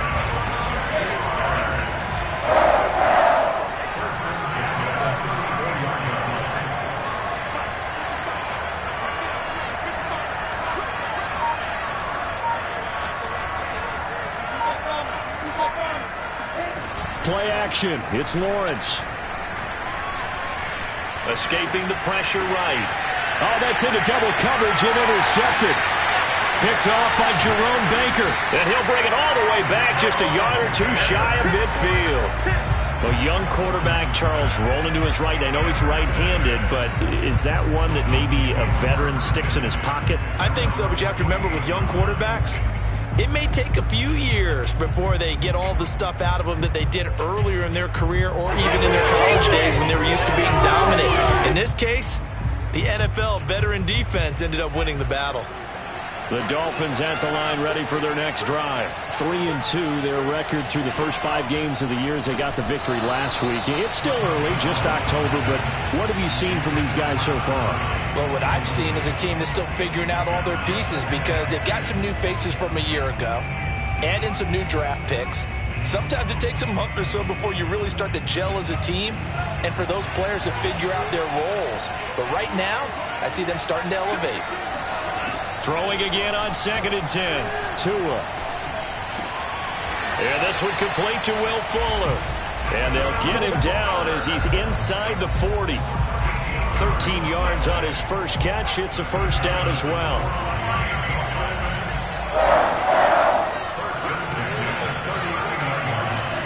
Play action. Now it's Tua. They'll get this out to Crilly. Nothing at all on that one. It'll be 2nd down. Well, that was a simple throw and catch, but even with that completion, 0 yards gained, so they're behind schedule on down and distance. I think they were hoping to get it to him. He could make a man or two miss, but that window closed quickly.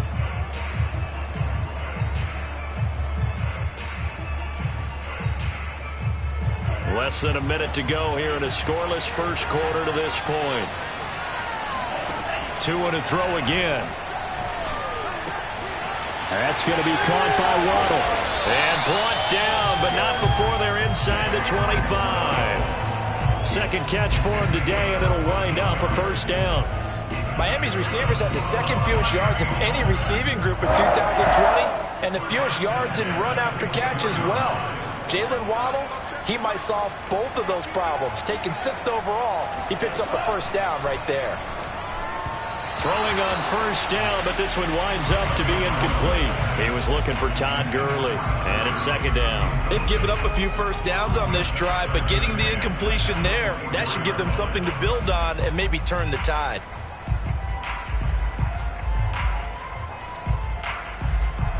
From the 24, they'll go again on 2nd and 10.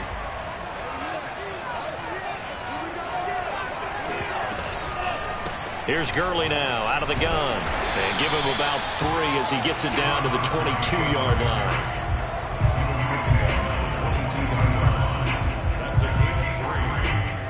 We're scoreless after 1. It's Dolphins football here as we begin the second quarter.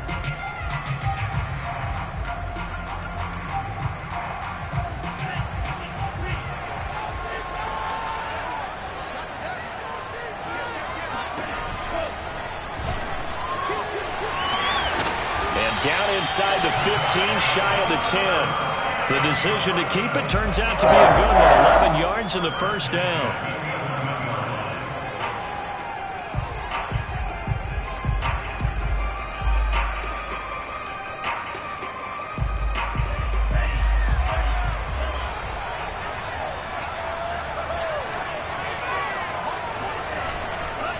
Now a handoff for Crilly.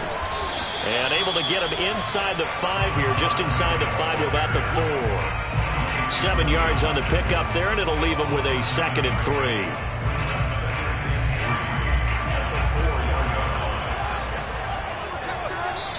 The Jaguars going to go ahead and use their first timeout. They'll have 2 remaining as we step aside here in this second quarter.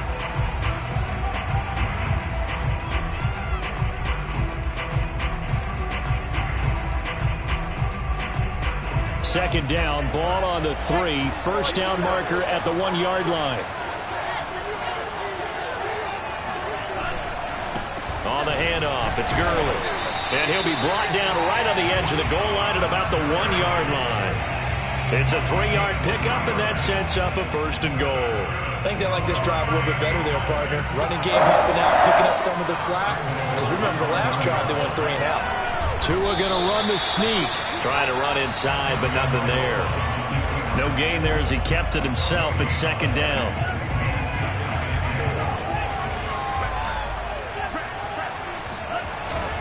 They'll run. It's Carter. And he'll take this into the end zone for a Dolphins touchdown. Ethan Carter, his first touchdown on the year, as his guys are first onto the scoreboard here this afternoon. And when the smaller guy can't power it across the goal line, Charles, sometimes you need to go with a fullback. They did. It worked. What's that thing about force and mass? How's that? Oh, yeah. Force equals mass times acceleration. Oh, that's big-time stuff. That's from the same guy the apple dropped on his head, right? Take it in at the 3. And a nice return sets him up pretty good here right at the 30-yard line.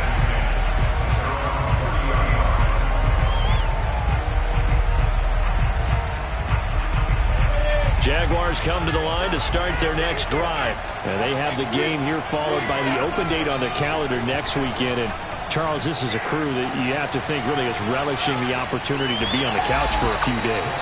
Yeah, they certainly are, but let's face it, Buck.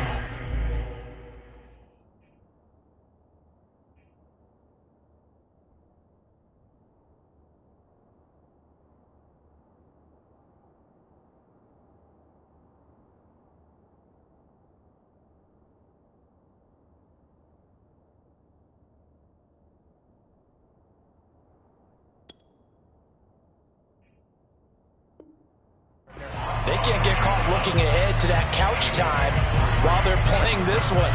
They've got to take care of business first.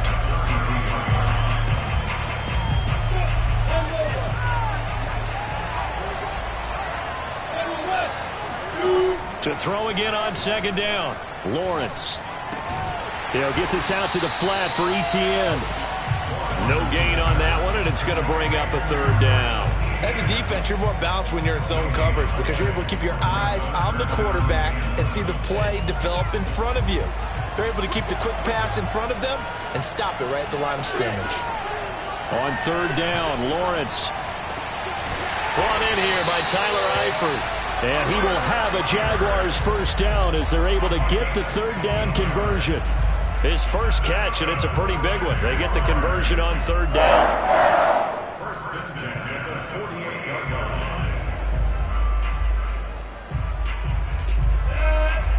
2 minutes on the clock, second quarter, 7-0 ball game.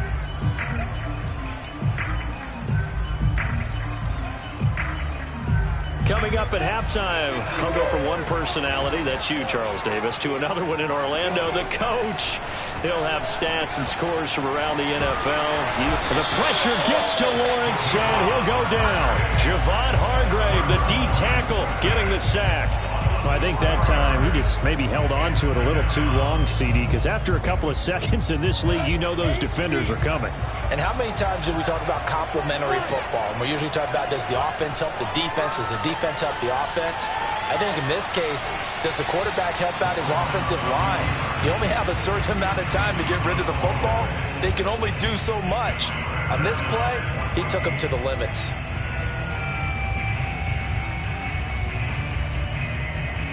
An incomplete pass on that last play, and that means they'll need to come up with something here on third down. Lawrence will throw.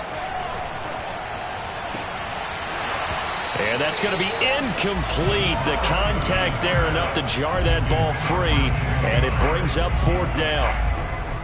Here's Jordan Berry now. Back deep for Miami, Jalen Waddle. Only 2 punts for him last week in the loss as he gets this one away. A chance for Waddle on the return. A 46-yard boot, but just 36 following a pretty decent return of 10 yards. And it'll be Dolphin football. The Dolphins at the line ready for their next drive. And still plenty of time remaining here in the half, more than a minute. We'll see if they just want to protect that lead or try to add on to it. And now this is intercepted. My goodness. It's C.J. Henderson picking it off. And he will take this one home. It's a touchdown. Now remember, this is the #1 defense in the National Football League. There's a good example of why. Shows that they set an aggressive tone, not just stopping the run, not just getting after the quarterback, but the ball's in the air. They treat it like they're the receivers, and they went after that one and took it all the way. Point after by Lambeau, up and good. And we are tied here in the second quarter. So all even at 7 now as they kick it away. And this will not be returnable. It's out of the back of the end zone for a touchback.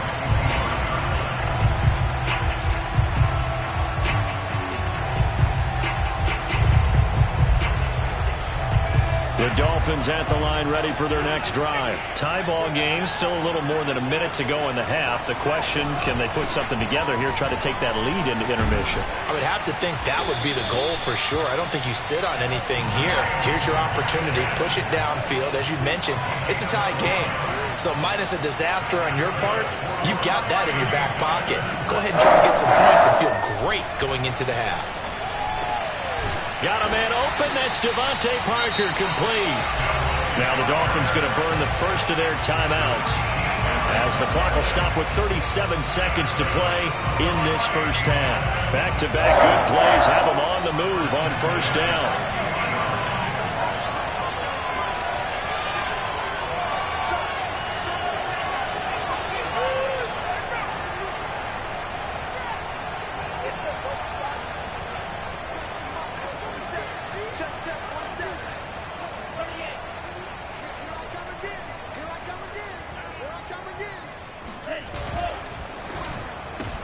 Tua getting it quickly out to Waddle. And just 1 yard here from the 49 to the 50. The goal of a wide receiver screen is get enough blockers in front to create a wall and let him pick his spot to run the football. How about the defense there, swarming to it and not allowing that to happen? Did not let him get downfield. From midfield, here's Tua. He'll get this out wide to Gaskin. There's some space here. He's going to go out of bounds, but he takes this one down just shy of the 20.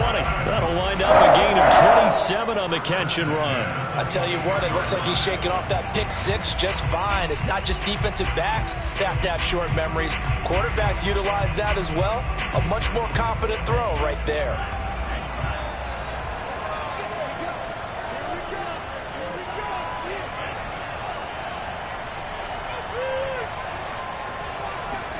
Tua now on first down. He'll get that one to Carter, complete. Given 6 on the play, and it'll be a second down. Well, this has certainly been a nice drive with the way they've spread the football around. Here, they even get the fullback involved in the passing game. That's got to cause a lot of consternation on the defensive side. You've got to cover him, too. That makes things really difficult.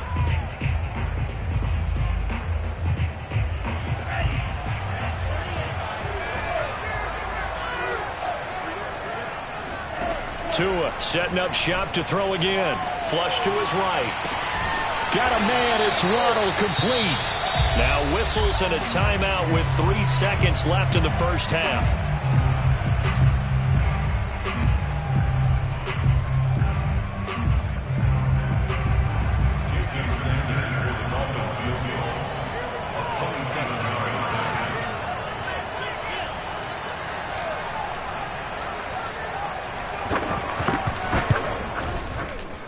Sanders' kick is good, and that will do it for this first half. So we've reached halftime here, and it's the visiting Dolphins taking a lead to the locker room. As it's time now to send you back stateside to Orlando, Florida, and check in with Jonathan Coachman at our EA Sports Halftime Report. Coach.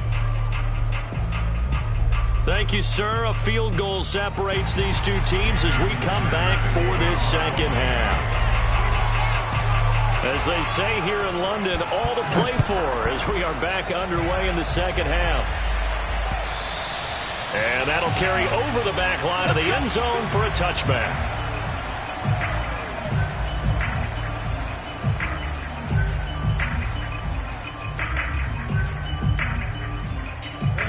Jaguars come to the line to start their next drive. And they're still very much in this game, although they do trail. What's the game plan, Charles, for the second half? It might be a little... The pressure gets to Lawrence, and he'll go down. Christian Wilkins. Credit him with a sack, and it goes as a loss of 6. 2nd and 16.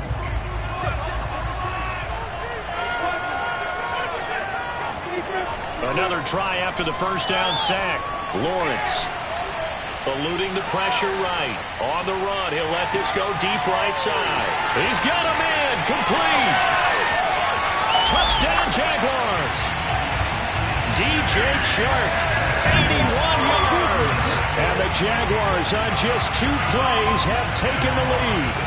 For as big and strong as some of these guys are, especially when you see them in full pads, it is sometimes hard to appreciate how truly fast they can move. That was incredible. Well, in this league where coordinators worry so much about drawing up the right routes, blocking assignments, misdirections and stuff, they have these precise arrows and movements. Sometimes the best plays just come from the schoolyard where you look at your fastest guy and say, go long, go get it, big man. Taken in at the 3. And he's up across the 25 and down at the 28.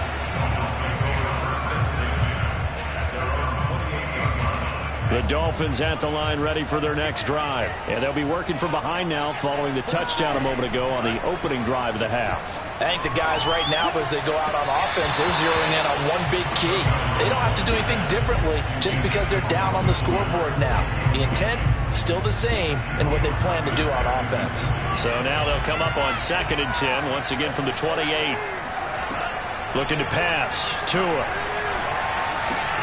Throw left side here, complete to the tight end, Gesicki. And they'll wind up getting this to the 37. Gain of 9.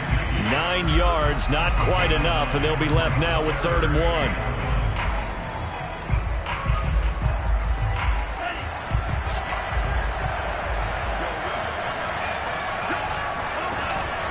They'll try and pick up the first with Crilly. And he's got the first before he's brought down at the 39-yard line. I like this focus there because he wasn't thinking about breaking that one big. All he thought about was, I need one. Let's go get that. Ended up picking up 2. Crilly. And he'll be taken down, but not before he gets into enemy territory. A Miami first down, that one going for a gain of 11. Running lanes were at a premium in the first half, but he's able to find some room there, and he's hoping that that's a precursor of a big second half.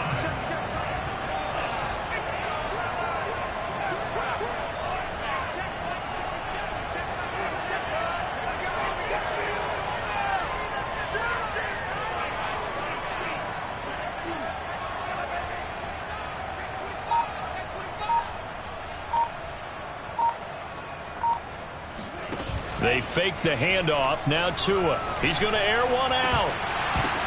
And it's incomplete. Took a shot, couldn't connect.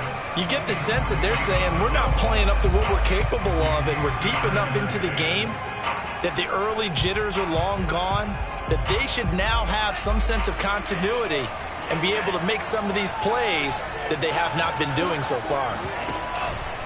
Now on 2nd down, this is Crilly. 4 yards the gain, and it'll bring up a 3rd down. Well, if you're a football guy, that's a pretty run because everyone is in sync right there. Obviously, the guy carrying the ball, but how about the people up front?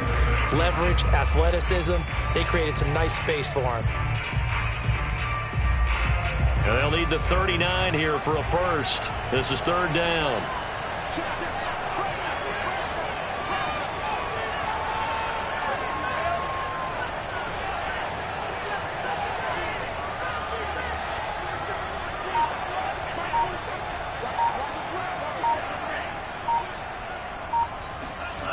Now Tua. And this pass broken up. And the contact well-timed there. And now 4th down. He's had trouble finding open receivers all game, CD, and that's because really there hasn't been many. This defense has been all over them. Yeah, they're one of the better defenses in the league, and every time I talk to someone around the NFL, they all say the exact same thing. They're so fundamentally sound, it's hard to execute against them.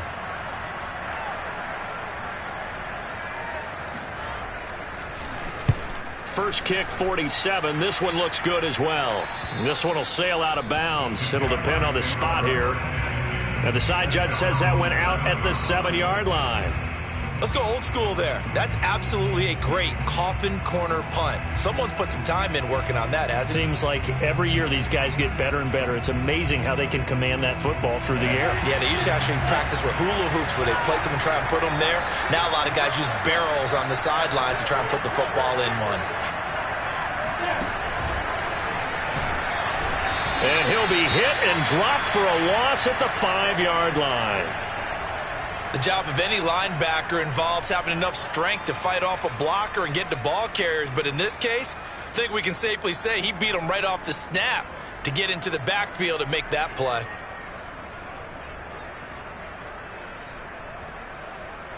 So now they have to contend with 2nd and 13 after the first down run goes backwards. Now Lawrence.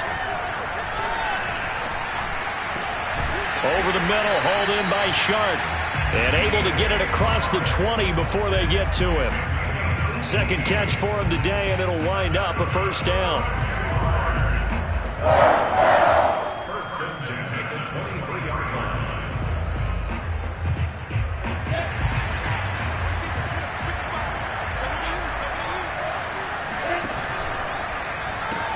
Lawrence going to kick this outside to Chenault. A gain of 6 there on first.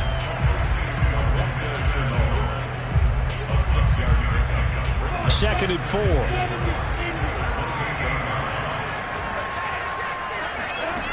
From the gun, it's Lawrence. And he will slide to a stop. He does have the first down. Give him 7 on the tuck and run, and it'll get him a new set of downs. We've seen the pressure get to him several times in this game. There, though, we see him escape it. And we've seen this rookie video before as well. That type of pressure, oftentimes, what do you resort to? Your legs, try and escape. What you hope is that this doesn't become habit for him, that he learns how to handle the pressure, still keep his eyes downfield, and make some throws. 9 yards is the pickup there, and they'll have a 2nd and 1. 3 quarters have come and gone. This is the National Football League on EA Sports.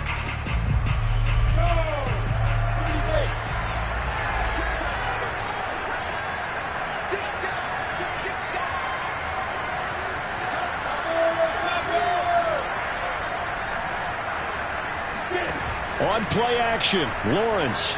And he'll let this one go deep for Chark. Oh, this is taken in. It's complete. And he'll be marked down deep on Miami's side of the field. And that's 2 big catches that he's had on this drive alone. And I can hear it right now. If they give up a 3rd to him, whoever does that, go stand on the other sideline. You're persona non grata on our team at that point. And they'll run with Etienne. Down at the 2. Broke through first contact, but ultimately stopped shy of the goal line. That's a gain of 7, and we'll leave them with 2nd and goal coming up.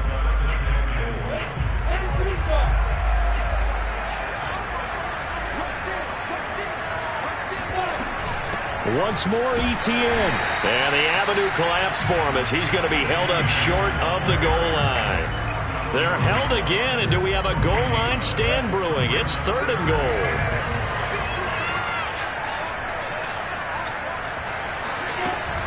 Lawrence giving to Etienne here on the option. And trying to shake free, but Etienne cannot. The defense will stop him short. Defensively, they rally the troops to force 4th down after that 7-yard pickup back on first. The offense is staying out there. Here we go on 4th and goal from the 1.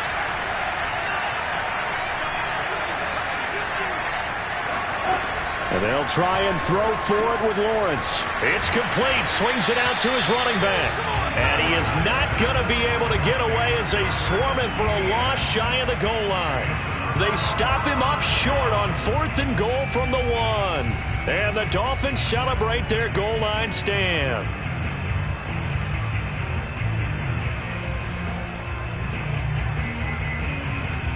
The Dolphins at the line ready for their next drive. They're going to have to go at least 50, 60 yards here if they want to ensure that they don't have to punt the ball like they did last time. Yeah, so what you're saying is we're not playing to just get out of the shadow of your own goal line, right? You're playing to make sure the punter doesn't see the field again. So it's not picking up a couple of first downs. You want to pick up 5 or 6 first downs and make sure you move the ball into their territory. The last run got a couple. Here's 2nd and 8. Tagovailoa working out of the gun. That's complete to his tight end, Mike Gesicki. 2nd catch for him today, and it'll wind up a first down. We saw this jumping jack make steady improvement his first 3 years in Miami, and he topped it off with 53 catches last year, career high. Now in his 4th season, I expect his numbers to continue to rise. So still backed up, but the situation not as dire now. 1st and 10 at the 14. From the gun, it's Tua. Flushed out right. And he'll go down just shy of the 25 at the 24-yard line. He'll get 10 there all on his own, but it'll be 2nd down. 4th quarter, down to the final 2 minutes, and we've got a 1-score game. A good gain on 1st, has him set up with 2nd and just a couple of inches now from the 29. And he'll get to the 29-yard line, brought down there. 4 yards the pickup, 1st down. Short gain last 2 plays. Who do you think's excited about that? Absolutely, this defense are saying go right ahead with those.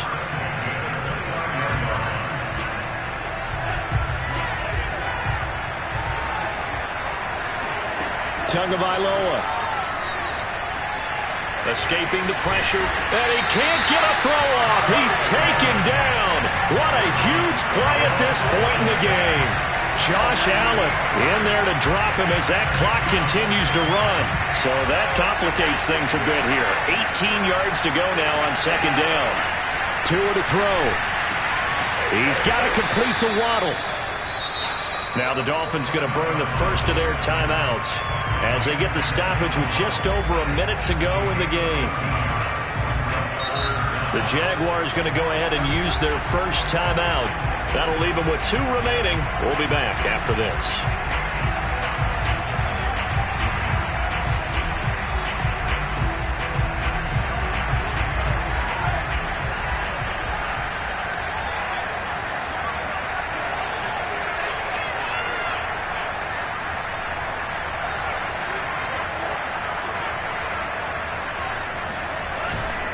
On the handoff, it's Gaskin. And he will lose yardage back to the 34-yard line.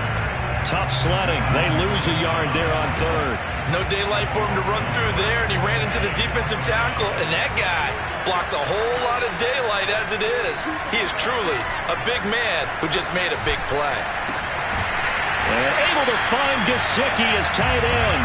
And out across midfield down to the 45. Dolphins going to take their 2nd timeout as the clock will stop with 34 seconds to go in the game.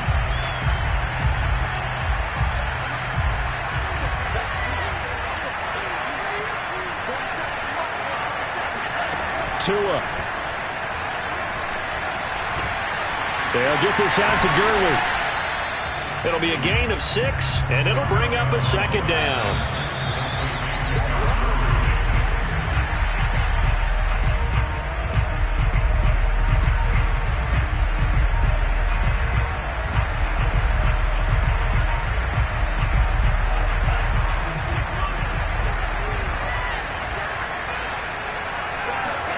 Here's Tua. And, a crusher there as it's intercepted. Picked off by the rookie, Andre Cisco. When you talk about making winning plays, that is a winning play at this stage of the game. To come up with that interception, huge. I like how you identified that because most people think winning plays are the offense trying to get it done. In this case, nursing a lead, they found a way to make a play on that side of the ball and maybe finish things off.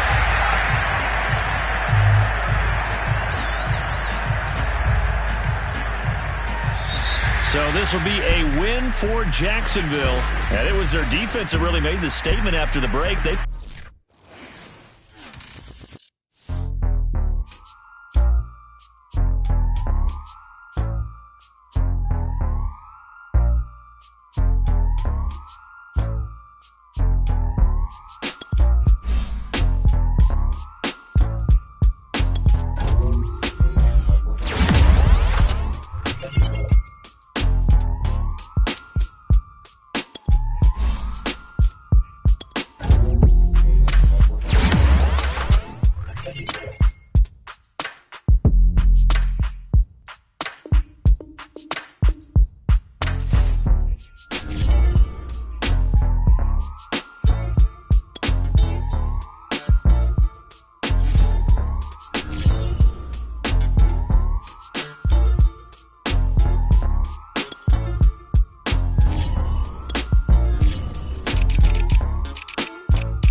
Choose the team you want to start your franchise with. Continue ahead to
EA Sports coverage of the National Football League brings us to historic Baltimore, Maryland, and M&T Bank Stadium. Here's the scene a short time.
Crab cakes and they love their football. That's what Maryland does. And we are at M&T Bank Stadium down near the inner harbor of Baltimore.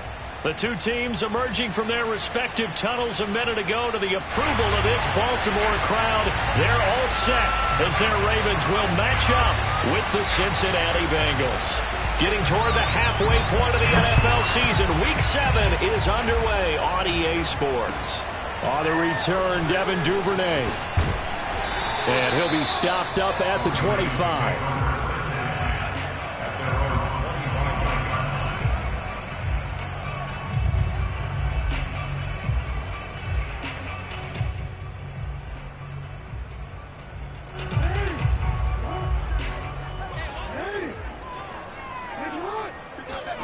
They go play action with Jackson.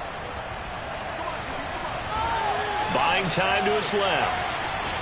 And right away, he lost the football. And this is going to get out of bounds, so they will gain a bit of yardage on the play, actually, and they'll hold on to the football as well. Second down at 5.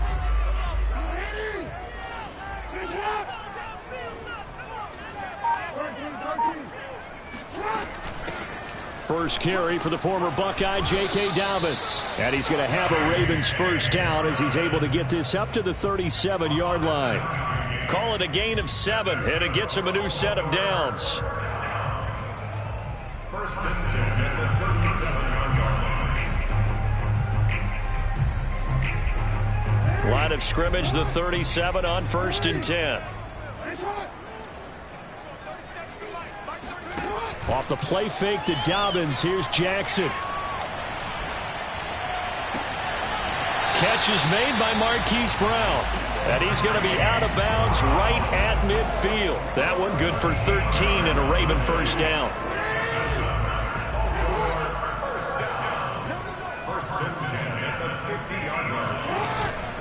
Jackson with a handoff to Dobbins on the option. And this time they were waiting for him as he'll be knocked down before he can get back to the line of scrimmage. Calling no gain on the play, and it'll be second down. At the 50-yard line.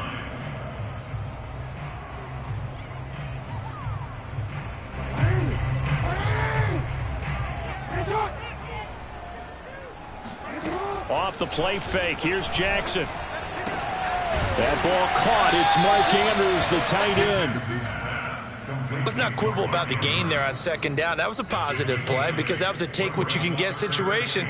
Got out to the tight end. Now it gives them a much better opportunity to convert on third down. This is 3rd and 1. Very likely 4-down territory even if they don't get it, though. Play action. Now Jackson. And that is incomplete. Even in today's NFL, when we think of the tight end position now as really a glorified wide receiver, we're still asking a lot of those guys. They have to block as well, and every now and then they don't come down with the football. And on their first drive, the offense staying out there. They're going to go for it on 4th. And now the Bengal defense here calling a timeout. They'll have 2 remaining as we step aside here in this first quarter. Feeling like they're not quite in field goal range yet. They're going to go for it on 4th. From the gun, Jackson. And he's got his man, Marquise Brown. And brought down, but able to get it to their 30-yard line. A big pickup of 12 yards on 4th down to keep this drive from stalling. First and 10 at the 30-yard line.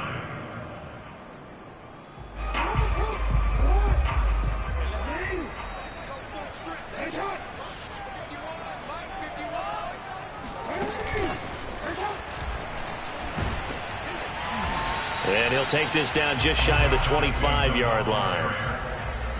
That's a nice job there defensively, being able to diagnose that little touch pass. They saw it coming, converged on it before he could get much out of it. Balled it to 26, 2nd and 7. Jackson will throw again. He'll dump this off, complete to Dobbins. They'll get nothing out of that one, and it's going to lead to a 3rd down. Well, sometimes it's hard to take your eyes off this guy at the linebacker position. He can really cover some ground, and he did there to make that play. And they'll be in search of 6 yards here on 3rd down. This is now the 9th play of the drive. From the gun, it's Jackson. Open man is Bateman. It's complete. And he will have a Ravens first down as they're able to get the 3rd down conversion. Jackson to Bateman there, first down Ravens. First and 10 at the 15-yard line. Clock running under a minute to go in a scoreless first quarter.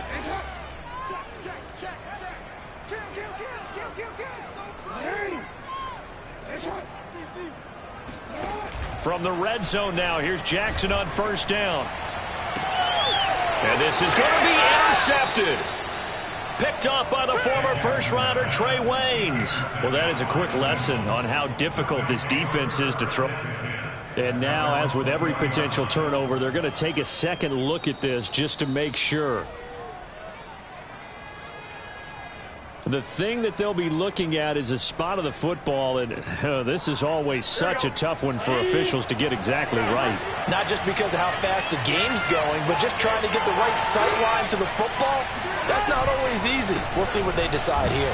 He'll get about 3 as he's taken down at the 23.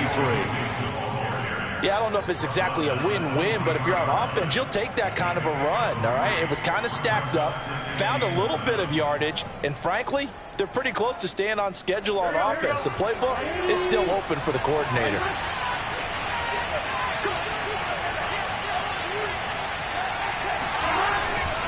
Back to Mixon on 2nd down. And he's able to plow forward up to about the 29, just shy of the 30. It's a 5-yard gain, but they'll still be a yard short here with 3rd down now looming. No score after 1 on EA Sports. Got 3 down.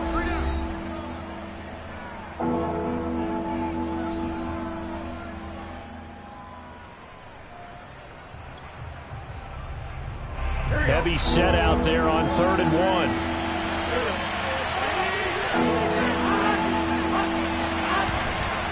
They give to Mixon to try to pick it up. And he's able to get it to the 31, and that's enough for the first.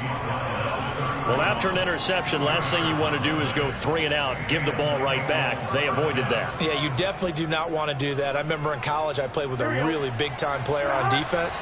We ended up getting an interception as we passed the offense coming out. He told him, if you don't take care of this football, you have to answer to me later. You definitely want to take care of it, pick up first downs. Now a clash of bodies here, and it's intercepted. Picked off by Marlon Humphrey. And a big turnover there as his guys will get the football back. Well, not a good omen there. His first throw of the afternoon, intercepted. And I know what the fans are thinking right now. I hope there's not negative thoughts in his head going forward since that's his first throw of the game. But one of the things I remember about him coming out of school is he's able to wipe things away pretty easily and move on. The Baltimore offense at the line, set to get going. And that one drops down, incomplete. Good coverage there, forced the ball free, and it's 2nd down. As his old brain remembers, when I see 5 wide receivers on the field as a defender, I know the ball's coming out hot. They expected it and got there and popped it free. On second down, a run with Dobbins. And he'll take this one up over the 20 to the 21-yard line. They get 6. That'll leave them with 3rd and 4. Frustrating for a defense, energizing for an offense. Finding a way to create that type of yardage in your running game, that'll make the guys carrying the ball very, very happy. Looking for Watkins, and it's intercepted. Picked off by the former first-rounder Trey Waynes. And they are going to set up shop at the 32-yard line. From the 32 now, here's 1st and 10. They go back to the air here after the INT on the last drive. It's complete to Fitzgerald. And they'll have it in the red zone before he crosses over out of bounds. They'll get 14 on that one. Good for a Bengal first down. But one of the ways that quarterbacks keep all the receivers alive in a play, never lock in on any one guy. Make sure you keep your eyes moving, scan the field. And here he finds the open guy for a nice pickup. Mixon with a first down carry. And he will be brought down at about the 6-yard line. It's a nice pickup of 12 yards, and it gives him a 1st and goal. Well, CD, a lot of times like to separate speed and quickness, and they've got a back that's both. We know that he's fast in the open field, but, man, his first step is so quick, too. It is something, isn't it? Because you think of that type of speed getting to the perimeter and turning upfield, but also when you run those inside runs, he can get into the secondary so fast the linebackers don't have a chance to react. Defensively, a solid response after giving up back-to-back first downs. 2nd and goal from inside the 5. On the ground with a tight end. And he will push his way forward down to about the 3-yard line. Calling a gain of a yard as they get a little bit closer here. It's 3rd and goal. You got to be ready for anything when you play defense against this head coach. That is not something you'd expect to see here in the red zone, but it winds up getting them a few yards. Well, they'd really like to make the short field pay off. We'll see if they can, but this is 3rd and goal.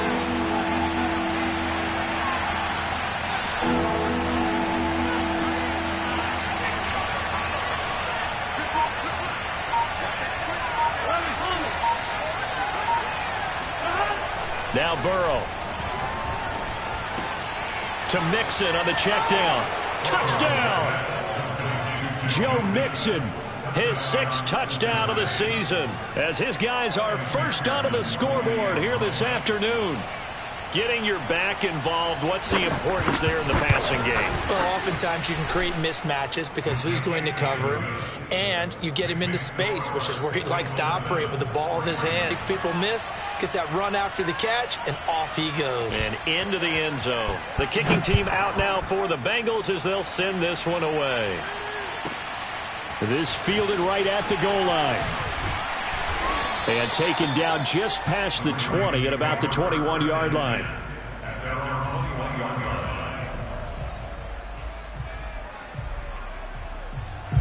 The Raven offense set at the line for this next drive. And it's been a miserable start for them offensively. Obviously, 2 drives, 2 interceptions. And this is where you have to know your quarterback and know how you actually have to reach him. Do you do it with a little bit of humor? Maybe you break the ice a little bit like, hey, didn't we practice in that colored jersey all week? Not the one that you're throwing it to? Or maybe you have to be stern with it. But whatever it's going to take to get the message, it has to be done. He's putting the game in jeopardy. One play has him to the 37 here for 1st and 10. To throw is Jackson. They set up the screen for Dobbins. It's a first down and more for Dobbins. Down the numbers. There he goes. And all the way in for a Ravens touchdown. Well, it doesn't matter where you put him, lined up in the backfield or split out like he was there. He can be a weapon when he gets that ball in his hands. Yeah, and this just looked like a simple, ordinary play to start, but boy, did things change. Once he got free, it was off to the races, and once he hit high gear, there's absolutely no one who was going to stop him. Tucker with the extra point, and we are tied here in the second quarter. So all even at 7 now as they kick it away. To return it, Darius Phillips. And they'll start this drive just across the 30. Pretty nice work on the return. At their own 31-yard line. The Bengals drive about to get going. And for them, a touchdown their last go-around. Obviously, they'll be hoping to do that again. And when you start plotting for this drive, when you start thinking to yourself, okay, what are we going to do? You don't go away from what you did before because that worked. But you have to be prepared for wrinkles and counters because you know they'll make some adjustments. And they'll get it up just short of the 45 at the 44. First down yardage on the first play of the drive, give him 14. Burrow will throw. Got his man complete over the middle. It's Fitzgerald. He's got this to the 30 before being taken down. The Bengals going to use the second of their timeouts as they'll get a chance to talk it over after picking up the first down. Now it's Burrow. And this one is incomplete. We know it's not an easy job to go out and catch passes when people are trying to tackle you and knock the ball away. But the bottom line is, that's a pass he's got to have and a pass he should have caught.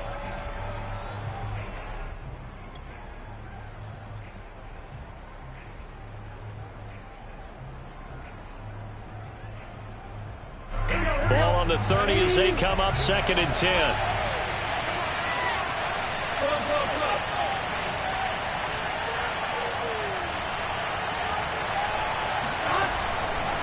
Burrow going to give this to Mixon. And he'll lose yardage. Brought down at the 32.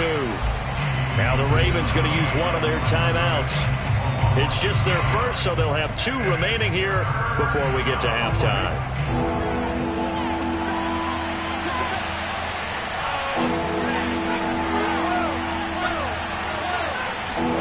On 3rd down, Burrow. Flush to his right. And he nearly got the first himself, but it appears he's going to be about a yard or 2 short. The Ravens going to use the second of their timeouts as the stoppage will come with a little under a minute to go in this first half. It would be a very makeable field goal try from here, but instead they're going to go for it.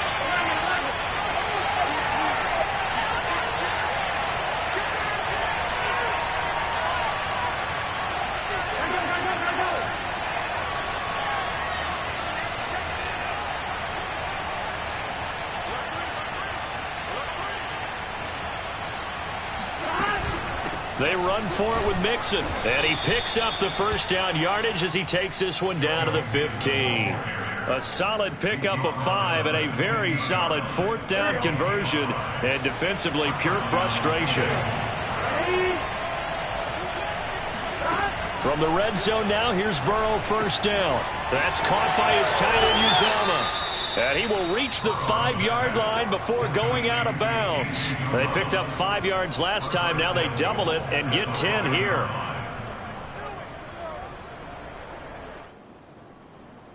Here we go. Big 13. Big 13.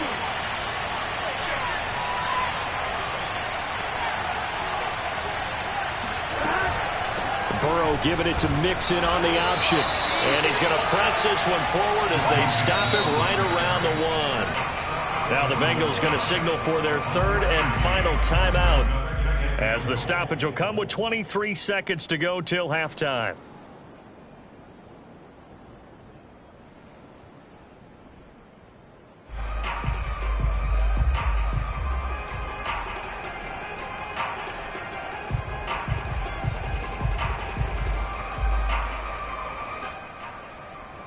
Second and goal from the 1.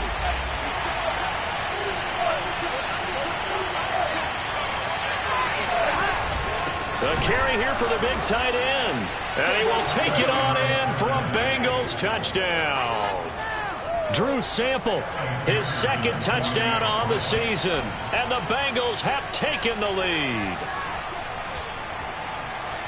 CD for them. This has just been an offensive explosion here in the 2nd quarter. Yeah, held scoreless in the 1st quarter. Now they find the end zone again here in the 2nd. Sometimes you just have to have some patience. A lot of people think it's always an adjustment. You have to change what you're doing. Sometimes you just have to do your game plan just a little bit better. And I think that's part of what we're seeing here. On the return is Duvernay. And up to about the 26-yard line, just across the 25.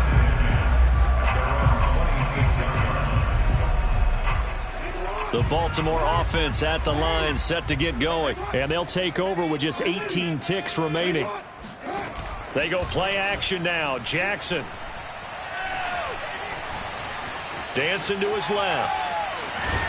And he'll be out of bounds across the 30-yard line. Nice work to get 7 out of that, and it's second down. Now, that was not a bad scramble there on first down. He didn't force it, nor did he throw it away. He was able to take off, and now he made it a very manageable second and short. Looking to throw again on second down. Jackson. They've got his man complete. Now whistles and a timeout with 3 seconds left in the first half.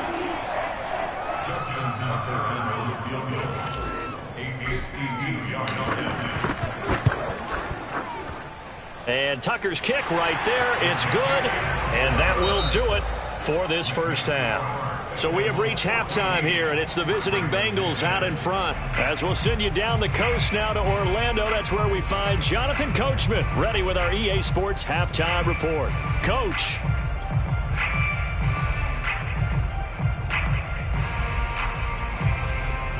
All right, Coach, thank you, and we welcome everyone back for quarter number 3.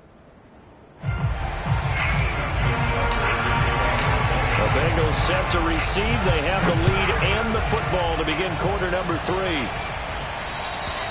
And they will not get a chance to return this one as it's through the end zone for a touchback. The Bengals drive about to get going.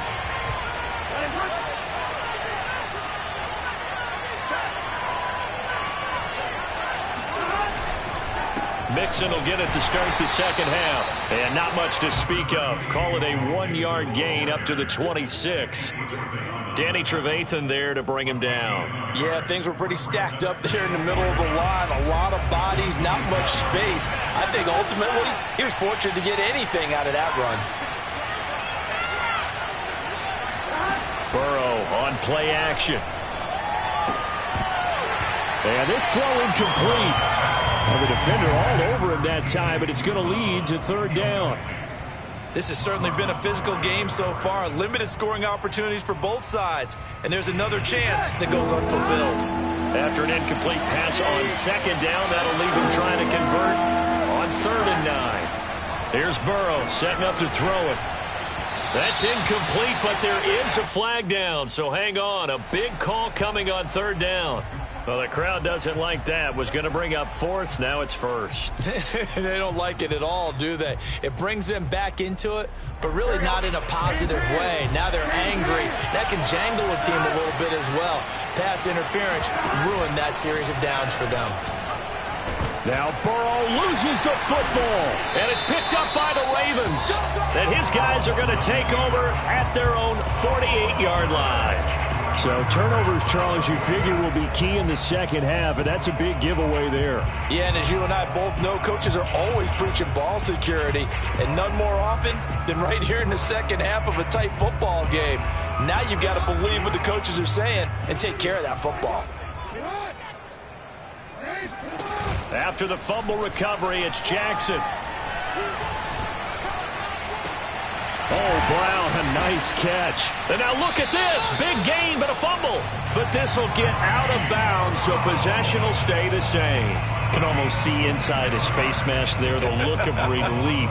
He coughed it up, but it goes out of bounds. They keep it. Someone carrying around a lucky horseshoe, aren't they? If I were him, I'd go out and play the lottery after that one. A very fortunate man. And they're operating in plus territory here. They're thinking points. Definitely don't want to lose the football at this juncture.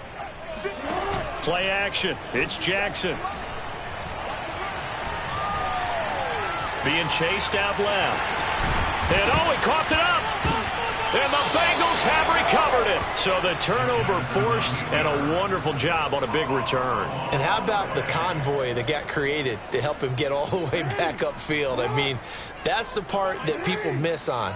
That's practice. That's worked on. It doesn't just happen in a game and everyone rallies.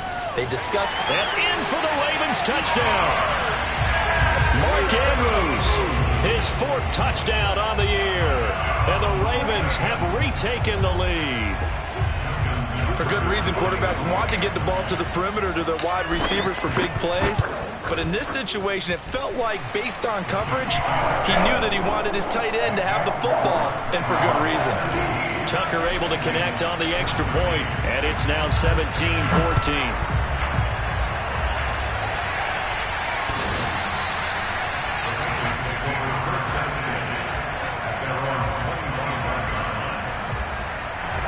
The Bengals drive about to get going, and they had the fumble last time that led to a touchdown.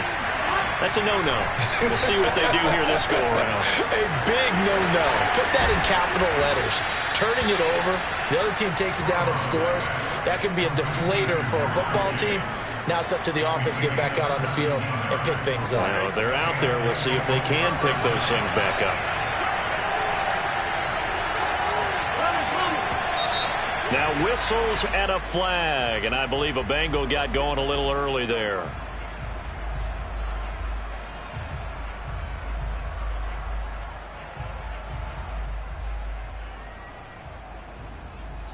A false start backs him up 5, 1st and 15.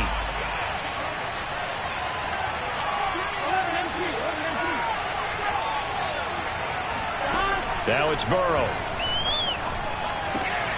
Open man is Uzama. Call it a gain of 12, but of course not a first down due to the previous penalty. Coaches always harp on the quarterback reading the defense and getting into the open man. That's good recognition there, and how about what he did after the catch? Yeah, hit your tight end, let him get some rack. Yeah, when he gets moving, not many guys want to come over and put a hit on him, do they? Now left side on the swing pass, and just 1 yard here from the 49 to the 50.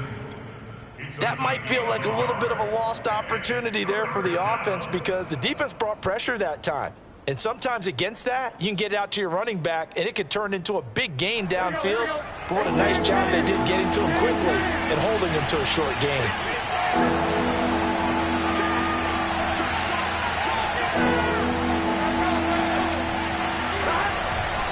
On 3rd down, Mixon shelling through the defense. And he's taken down at the 43, but not before picking up the 1st. Move the chains, a gain of 7 on 3rd down. First down, Cincinnati.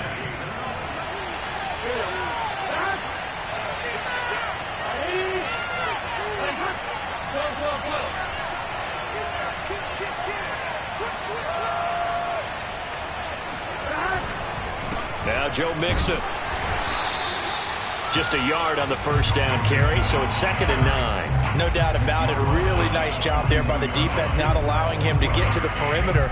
But that means your defensive ends, your outside linebackers, the guys that you pay big money to sack the quarterback, they also have to have interest in the running game as well. And they did a nice job there of holding the point of attack and not giving ground.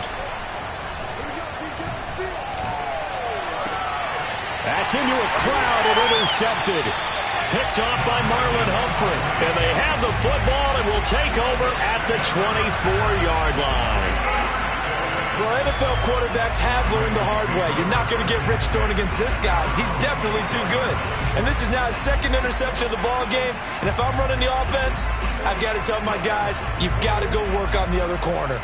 The Raven offense set at the line for this next drive. And they're hoping to redo their efforts in the last drive when they got into the end zone. And just think of what it's like now on the sideline. Because when you score a touchdown, you have to go over and look at the tablet and see what you did on the last drive. When you scored points, it's a whole lot better view than when you're trying to figure out how to fix things there. 8 yards the tally on that 1st down run. Here's 2nd and 2. Dobbins going to take the handoff on the option. 4 yards the pickup, 1st down. Well, they're hoping that the second half is better for him than the first half. They've got to find a way to get him going. He's a big part of their offense. Jackson on 1st down. That'll be complete to Dobbins. This will be stopped about 2 yards shy of the marker. 8-yard gain, 2nd and 2. With all the success they've had throwing the football as a pass rusher, you know you've got to come hard when you see them drop back to throw. So I really like this call to counteract that pass rush with a screen. It turns into positive yardage. A lot of times the offense says, just replace the rusher with the ball, and it turns into a good play. We have played 3 quarters. We'll return with more after this. You're watching the NFL on EA Sports. Some good games going on in the early window. This might be the best of the bunch. Off the play fake. Here's Jackson. And this nearly an interception, but it's incomplete. Well, a turnover really would have helped him there, but not to be. So now 2nd and 10 after the incompletion on first down. From midfield now, here's Jackson. Jackson hit, and he lost the football. And the Bengals grab it. 20, 10. And he will not get all the way home, but he will take this back down to about the 2-yard line. Well, partner, here's where team football gets tested a little bit, because I know the defensive guys were over there chilling on the sidelines, and all of a sudden they heard the sudden change call because that fumble puts them right back on the field, and they've got to go out and finish the game now themselves. Absolutely. Nursing that slim. And he'll take this into the end zone for a Bengal TD. Joe Mixon with his 2nd touchdown of the game, number 7 on the year. And the Bengals are once again going to retake the lead. Extra point by McPherson, up and good. And that will make this a 4-point game.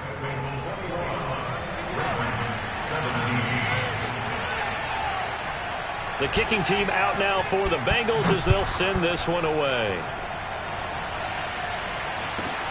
Oh, the return is Duvernay.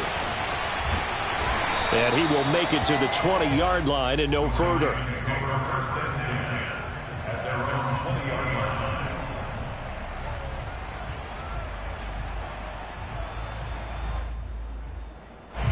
The Baltimore offense at the line, set to get going. And they will be looking to answer the touchdown their defense just surrendered. Still a good chunk of time remaining here in the 4th quarter and a chance to regain the lead in a tight one. And up to the 35 before they're able to knock him down.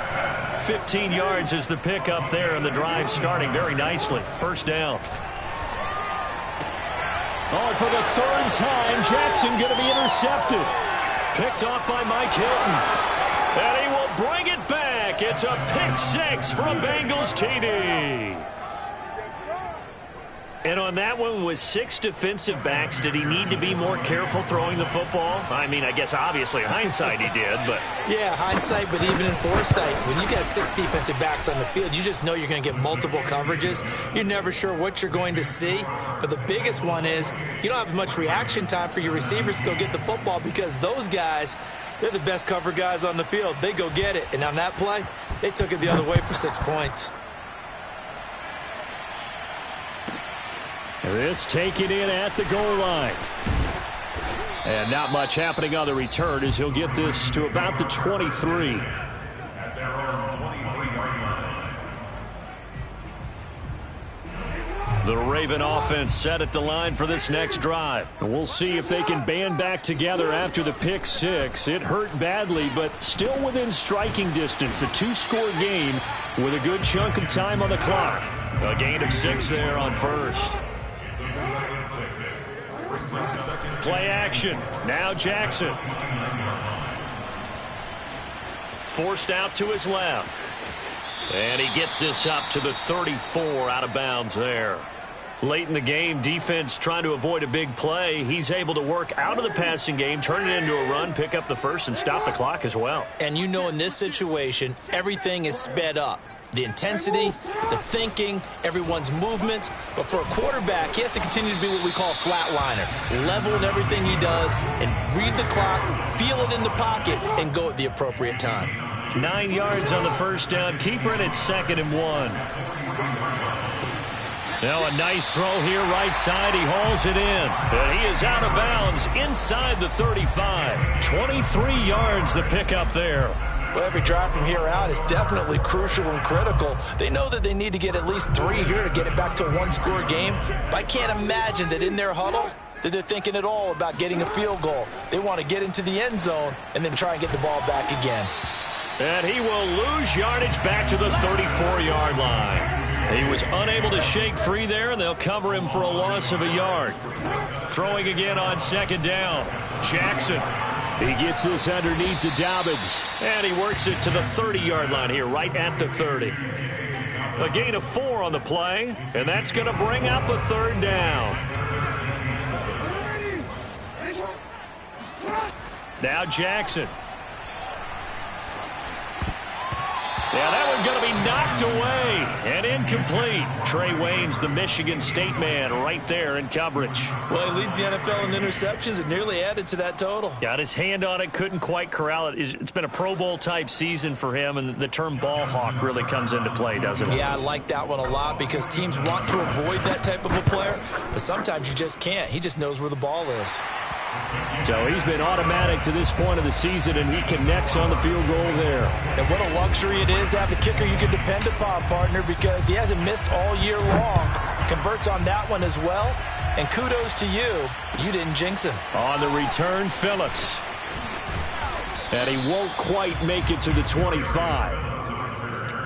The Bengals take over first and 10. The Bengals drive about to get going. The field goal we just saw has us now at a one-score game, and on this side of the football, things are getting pretty tenuous, a little stressful.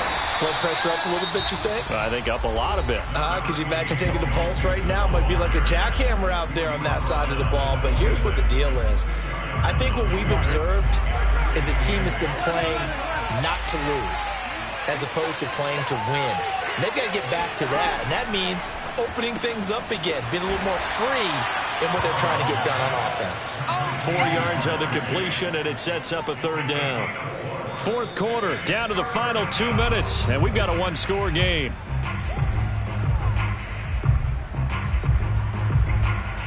So the Bengals in possession of the football here as we get you reset. They're facing a critical third down now as they try to hold on to this lead. Got an open man, that's C.J. Uzomah. And he is going to have a Bengals first down by about 3 yards or so as they wind up getting 7 there on 3rd and 4. Give him 7 yards on the play as they do pick up the third down conversion. Not totally home free yet, but it's looking good as they come up 1st and 10. They try to eat some clock with Mixon.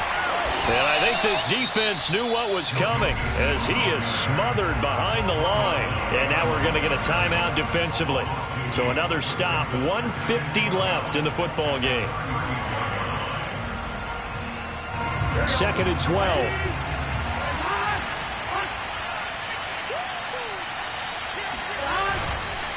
Again, it's Mixon. And he sheds a tackle. Now he's got some space. Past the 20, 10, 5, and all the way in for a Cincinnati score. The CD, I mean, there are touchdown runs, and then there are touchdown runs, and that one certainly fell into the latter category. Now that deserves a couple exclamation points. And the thing that stood out to me was his ability to continue through the initial contact. How many times do we see runners get slowed up and not get what they can on a run because of that first contact? But he kept the compass pointing in the right direction, kept the legs churning, and turned this into a huge play. Taken at the goal line. And some good special teams coverage as they bring him down just outside of the 15. The Baltimore offense at the line, set to get going. And tough to win games if you're going field goal, field goal, field goal here. They got field goal last time. Now they'll be looking for a touchdown. We're looking for the big chunk now because, as you noted, the field goal way of doing it makes it that much harder. It puts more pressure on every possession for you now. Go ahead and get 6 and feel a lot more comfortable about the position they're in. Bigger chunks. We'll see if they can get the score. Now a throw here to his running back. And he's able to get this one out closer to midfield across the 45. Brings up 2nd and 1. Now Jackson. Room to run inside the 40. And finally taken down at the 34. The Raven passing game getting in sync. Another first down. Throwing, Jackson. Eluding the pressure right. And this turns into a nice gain with a slide at the end. Opted to run for it. The decision a good one. Picking up the first, getting 14 yards on the scramble. False start's going to push him back, but these days, how hard must it be to be an offensive lineman? It's very hard, Brandon. You've got defensive linemen flinching, trying to draw you off sides. You've got the loud crowds, and there are just so many super athletic players on defense now that you have to deal with each week.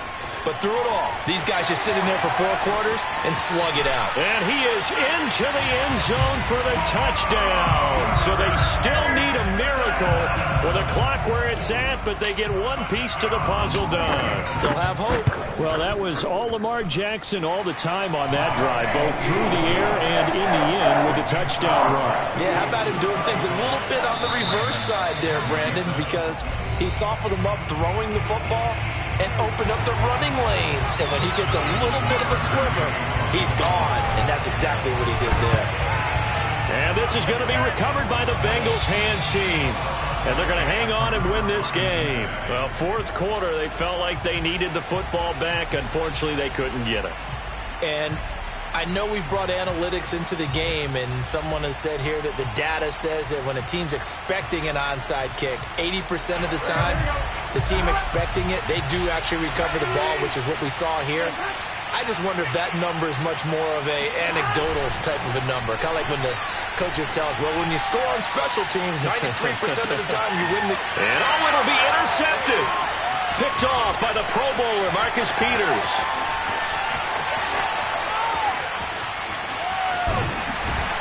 But he will not be able to bring it back. My goodness, what a bizarre ending. The kind of decision that could get a quarterback released before he gets back to the locker room. But fortunately for him and his crew, the ball game is over. But Charles, a one...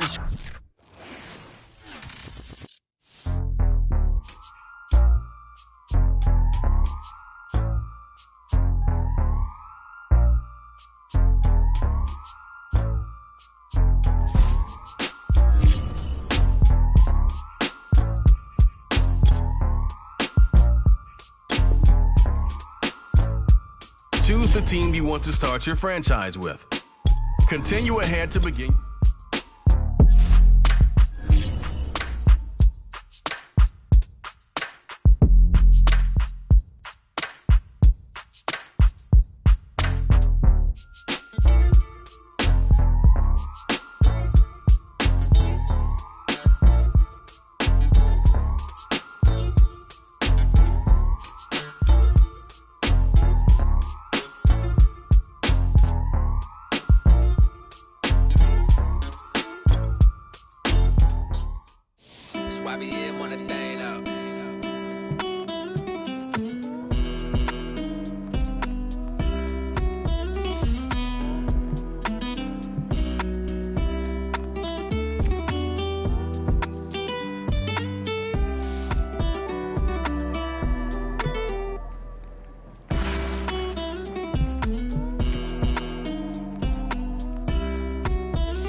are in the Pacific Northwest as we get set for football at Lumen Field here in the Soto District of Seattle.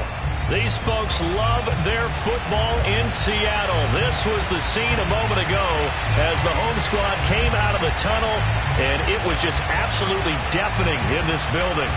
They're set for football, so are we, as the Seahawks get set to match up with the Jacksonville Jaguars.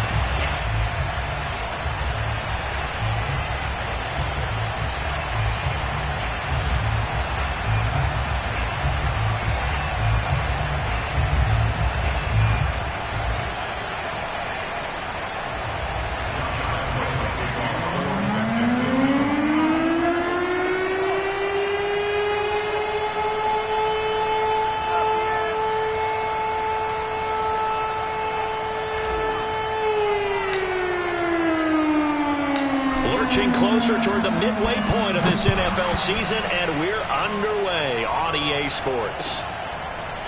And here comes a return from just beyond the goal line. And he'll be brought down shy of the 20, so the decision to bring it out of the end zone, not a good one.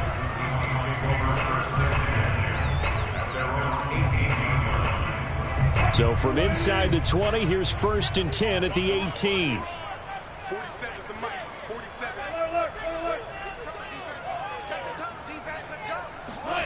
Here's Wilson to throw. Left side here taken in by Metcalf. Give him 3 there on the first play of the game, and it's 2nd down.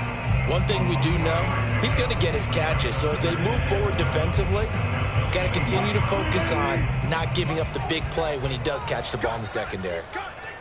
47 Mike, 47.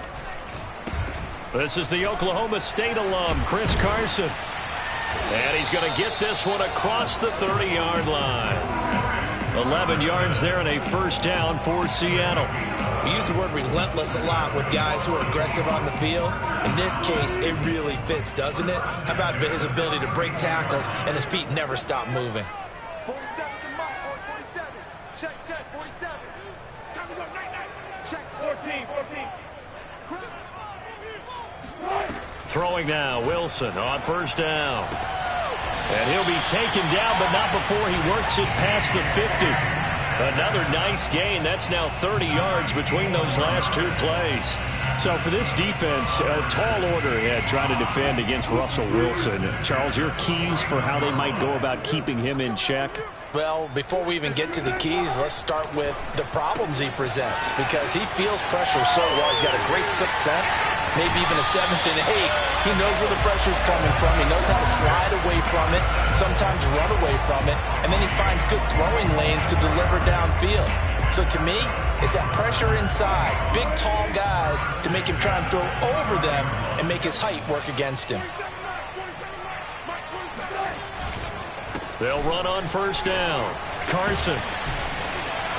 And able to break 1 tackle, but then quickly brought down. But a nice little gain. A nice run there, 9 yards, and it'll be 2nd down.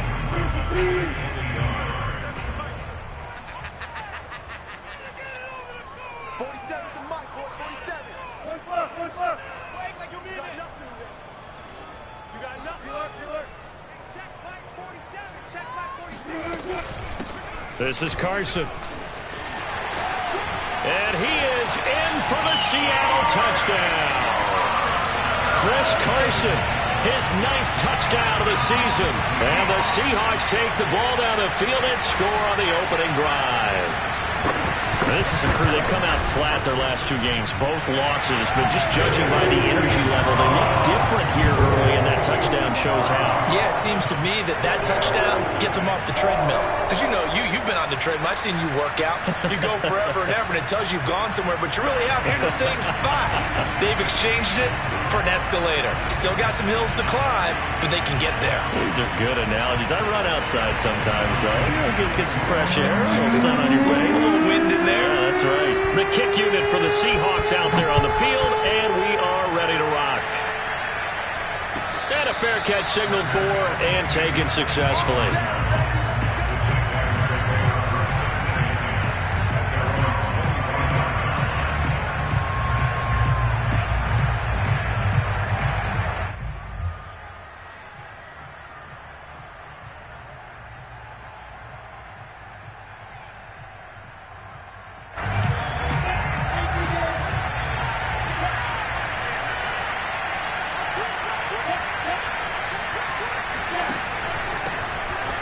run for the first time with Travis Etienne. And he'll be upended at the 28-yard line. Just a 3-yard gain there.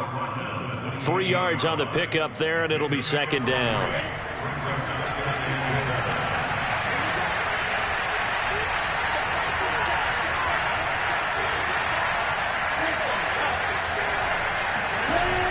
Running out of the gun with Etienne. And give him 6 yards here as he stopped near the 35 at the 34. Decided to hand it off that time on the run-pass option. Appeared to be an easy decision. Just gave it inside. Nice steady gain. They go play action now. Lawrence flushed out right. And he'll go out of bounds, it looks like, right at the 40.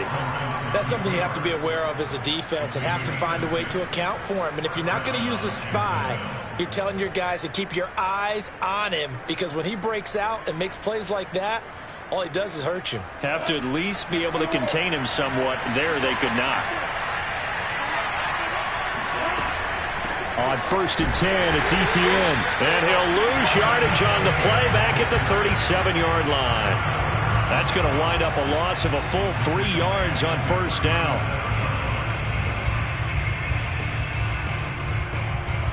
$13 yards remaining on second down. Lawrence. And that's complete. Etienne out of the backfield. Was that a receiver? Yeah, actually it was. It was a running back who was a receiver on the play. Ike's been spending time in the receiver drills getting his feet down. Well, those guys out of the backfield, they got to be good, agile with their feet. He showed the agility there with a toe tap. No doubt about it. It's like he'd run to ballet school. Got the toes down and stayed in back. Puts it on the carpet. It's out. And the Seahawks have picked it up. And the return stops just a little bit shy of midfield at the 48-yard line. We have seen this before, and we know coaches preach about this and work on it all the time. Catch. And now before the ball changes hands, they're going to take a look at this just to make sure that they have it right. Now the question, was the knee in fact down before this ball comes loose? And is the video convincing enough to overturn it? A lot of factors here. Remember, you also need clear possession of football afterwards. This is a tough one to overturn. Following the fumble recovery, Lawrence. He'll drop this one off with Etienne. And he'll go out of bounds after taking it a little further down inside the 40. After one, 7-0 on EA Sports.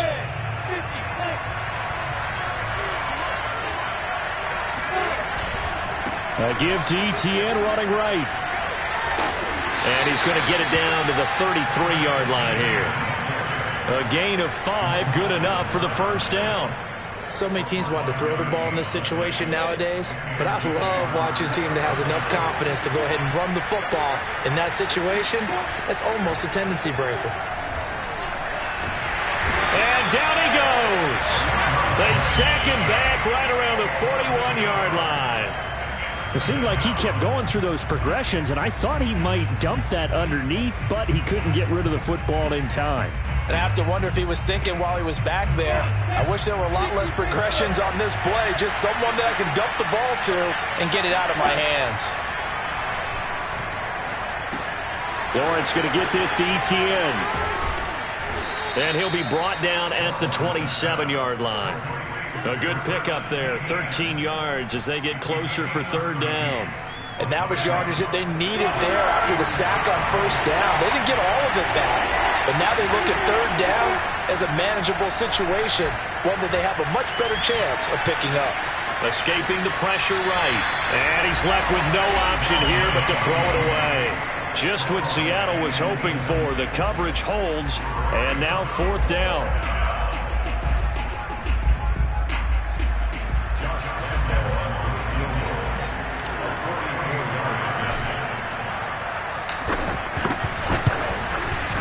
The kick by Lambeau is good. And they are on the board, but still trailing. It's 7-3. So they wind up turning the turnover into points as they convert there for 3. Yeah, that was a nice job there to force the fumble. They recover, hand things over to their offense, and then the offense went down and got them 3. That alone, that's not enough to win a game, but both units able to do their jobs on these last 2 drives. Here's the Seattle offense ready to get this drive underway. And they come in losers of 2 straight. And remember, they've got the open date on their calendar next weekend. But you think it's vitally important, Charles, that they focus on the task at hand here? Absolutely, because these players, they know what's coming up. And the difference between taking time off following a win versus doing so on a 3-game losing streak, that's absolutely huge, because they may come back if they lose this game to a facility, and there may be new faces in there and some teammates lost. They're running it. Mike 2, Mike 2. On 2nd and 11 now. Wilson going for Metcalf on the deep ball. He's got a man, complete. And he finally goes down at the 23-yard line. 75 yards receiving for him now. It's a first down.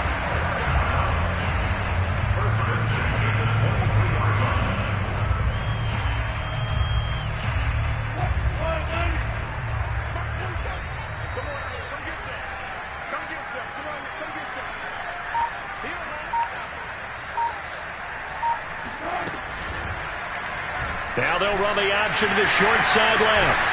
And he takes it down to the 10-yard line. Another nice gain, 13 yards that time, and another first down.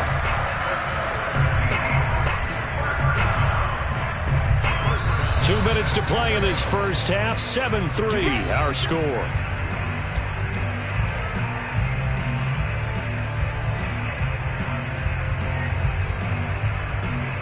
So 3 plays, already first and goal, and they are wasting little time. 47 to Mike, boy, 47. Check, 47. Here's Carson. A nice display of power, but it only takes him to the 7. He's dropped there. Give him 3 on the gain there, 2nd and goal. But that call makes sense because they've been throwing it well on this drive, and once again they show passing formation, showing the shotgun. Then they ran out of it. That's a nice play by them defensively, though, to hold it to a short gain.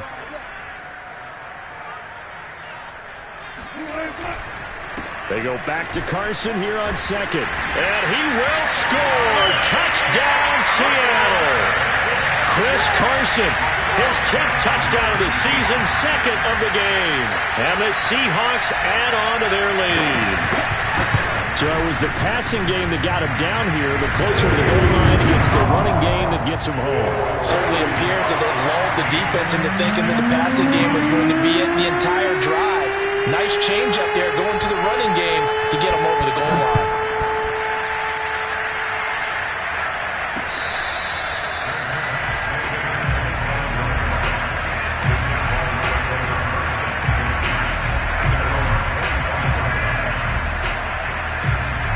Jaguars come to the line to start their next drive.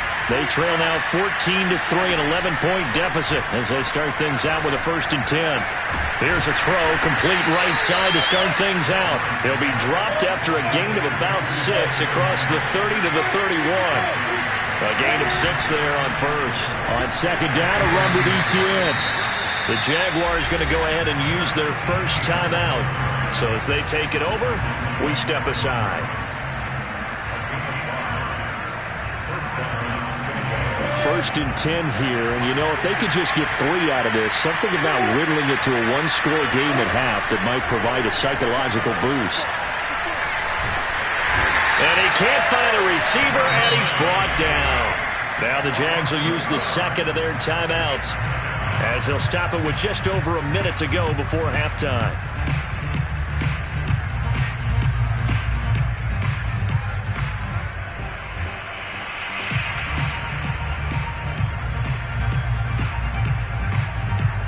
Behind the chain, 2nd and 12.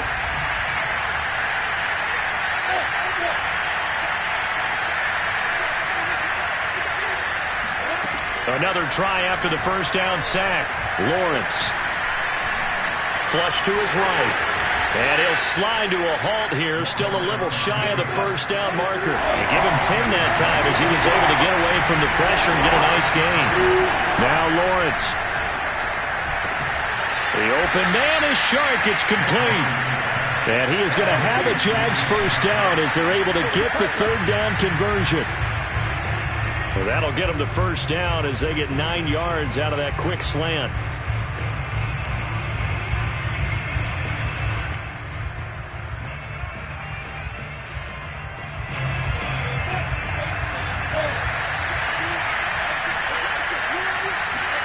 Off the play fake. Here's Lawrence. He'll buy some time right. Brought in here by Tyler Eifert. And he is out of bounds, but not before he's inside the 30. He's got his first catch here before halftime, and it goes for a first down.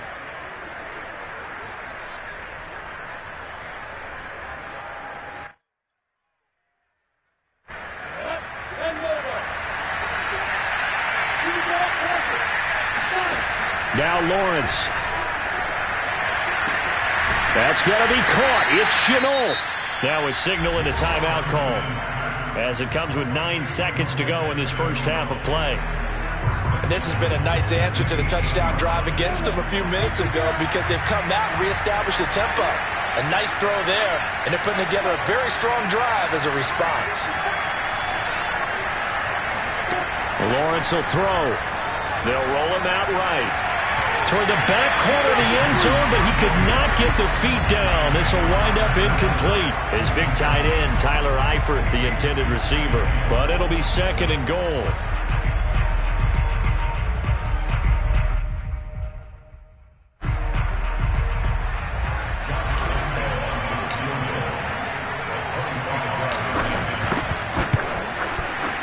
And Lambeau will put this one through. And a second field goal here cuts their deficit to 14-6 now. So the 3 points there, and CD, that helps them inch a bit closer. Yeah, partner, when you're losing, any points you see go on the board in your favor, you're happy to take them. Now this will be a return from deep in the end zone.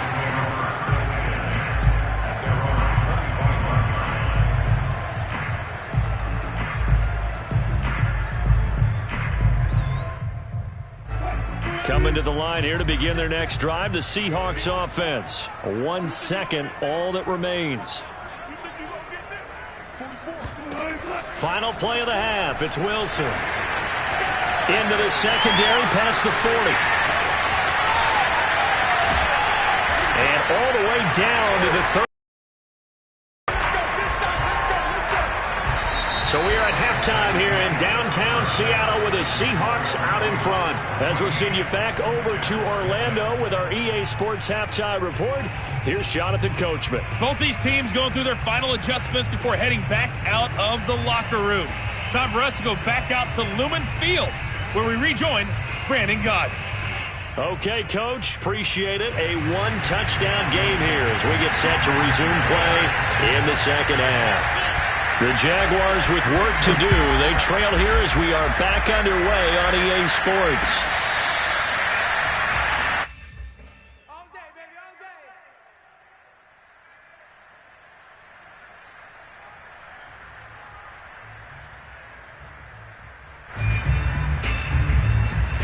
Jaguars come to the line to start their next drive.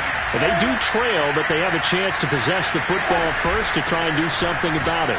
And that certainly makes it something of an important drive for them because is it going to win the game? No, but you have to do something to bring some life to your sideline. It'll be a gain of 10 to start the drive out by a few inches. That'll be a first down.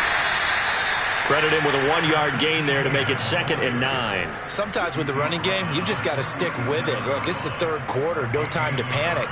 But that also doesn't mean you just do it the same way you've been doing it the entire ball game. Maybe change up some blocking assignments or run a few different plays, but stay with the overall essence of the running game. Nowhere to go here. He lost the football. But it looked like a Jaguar was able to cover this thing, and so Jacksonville will keep control. Fortunate to get that football back because trailing here in the second half, last thing they needed was to lose the possession. And the word I think of here is opportunity because it could have been lost there. Their chance to score points.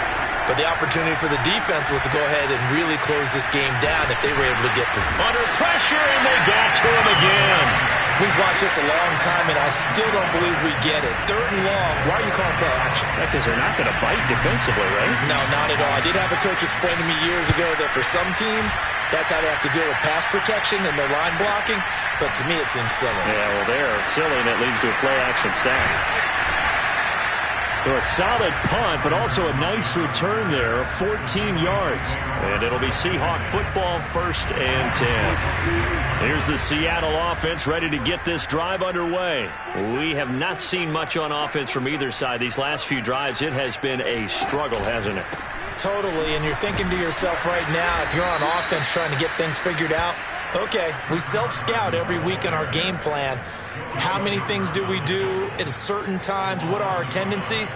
Time to go to some of those tendency breakers and try and create some offense. They always have those in their back pocket, don't they? You have to, and if you don't keep abreast of what you're doing, you lock into a rhythm and make it easy for the opposition. Looking for tendency breakers right now. And again, the run defense stout this time. He maybe gets back to the line of scrimmage, but no more.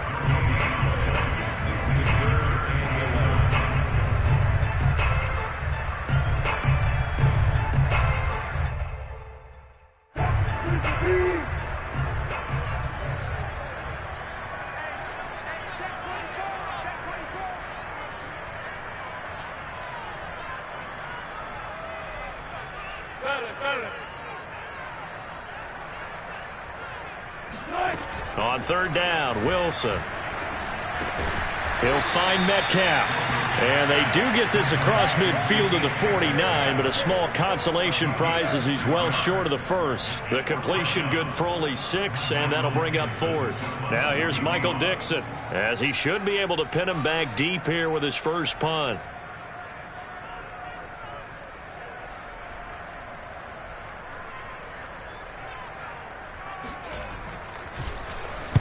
He punted 3 times in the loss last week as he sends this one away. And they won't risk defending a return here. That one's out of bounds, and it'll be spotted. It's spotted at the 14-yard line. Jaguars come to the line to start their next drive. And here we are almost through 3 quarters of play, and this passing game still has not really found any kind of rhythm. Put it mildly, because they're not even over 100 yards yet. And in today's NFL, where it's a pass-first league, that is quite surprising. Not many teams patient enough to stick with the run. Everybody wants to advance the ball through the air. They've got to get their timing back. The last run got 3. Now here's 2nd and 7. ETN once more. And able to get this across the 20 before going out of bounds. A gain of 3 last play. This time they double it and pick up 6. When you find that kind of yardage, you couldn't be more confident as a ball carrier. And guess what? You're going to go back and tell your offensive coordinator, I'd like to keep carrying it, thank you. It'll be a nickel look here for the Seahawks on 3rd down.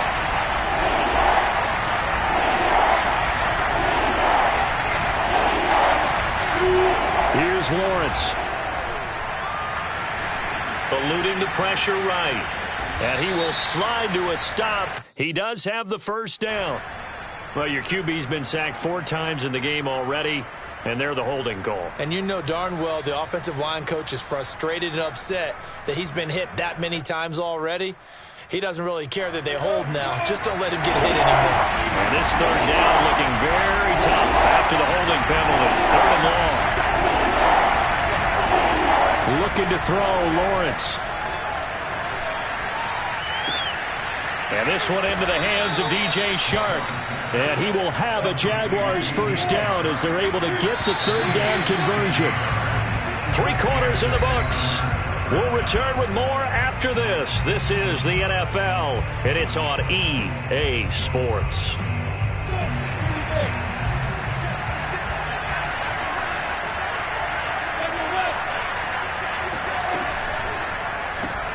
That's out quickly to Chenault. No gain there on the completion. 2nd and 10. This possession means so much for them. They've got to focus on this drive and find a way to make this a one-possession game. Yes. Got to get a score. Yeah, so good with a field goal. Don't necessarily need a touchdown. Now Lawrence to throw. Complete to Jones. And down he goes, but he takes it up to the 40. Lawrence to Jones, first down, Jacksonville. And that's a much-needed first down right there. Look, they're down by 8, so logic says they don't have to get a touchdown out of this drive. But the way things are going, I don't know if I'd put it in the hands of my defense here. You might not get the ball back at all. So if a fourth down situation comes up, I'm thinking hard about going for it right here and right now.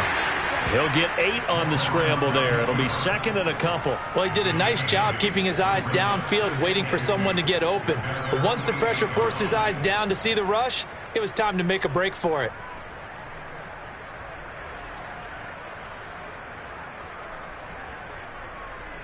Only needing 2 yards on second down.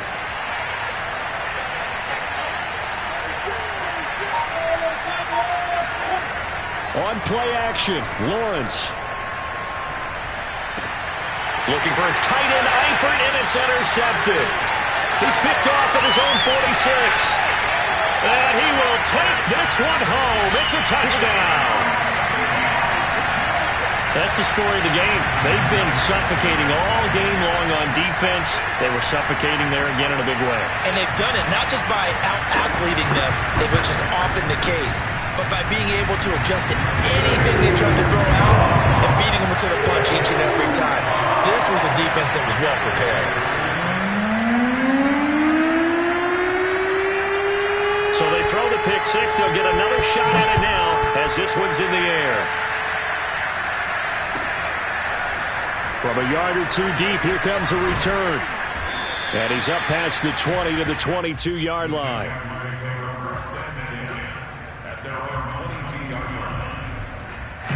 Jaguars come to the line to start their next drive. Their defense was able to force the punt. That's the good news. But this is still a 2-score game, and they need points on this drive and in a relatively quick manner. And they'll get him down after a pickup of 8, second and 2.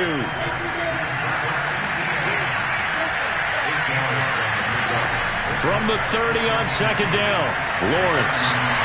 And this is intercepted, and that should do it. Picked off by Quadre Diggs. And a great return as he gets this all the way down close to the 30-yard line. That's one of those interceptions watching from up here. The quarterback wide receiver just looked a little out of sync. They did look a little out of sync, and yeah, they're going to examine that when they get to the sidelines, and they'll talk about it throughout next week when they watch the tape. But the guy who's going to be there for him, really in his ear, is his center. Because that's a special relationship for a rookie quarterback. Your center handles your line calls. He gets everyone in the proper position to block. He'll be the first guy back to pick you up after you've been knocked down.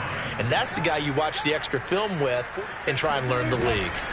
They go back to Carson here on second. Carson the first down and more. And all the way in, touchdown Seattle. Chris Carson. 35 yards. And the Seahawks look like they're about to put an end to their 2-game losing streak as they add on to their lead.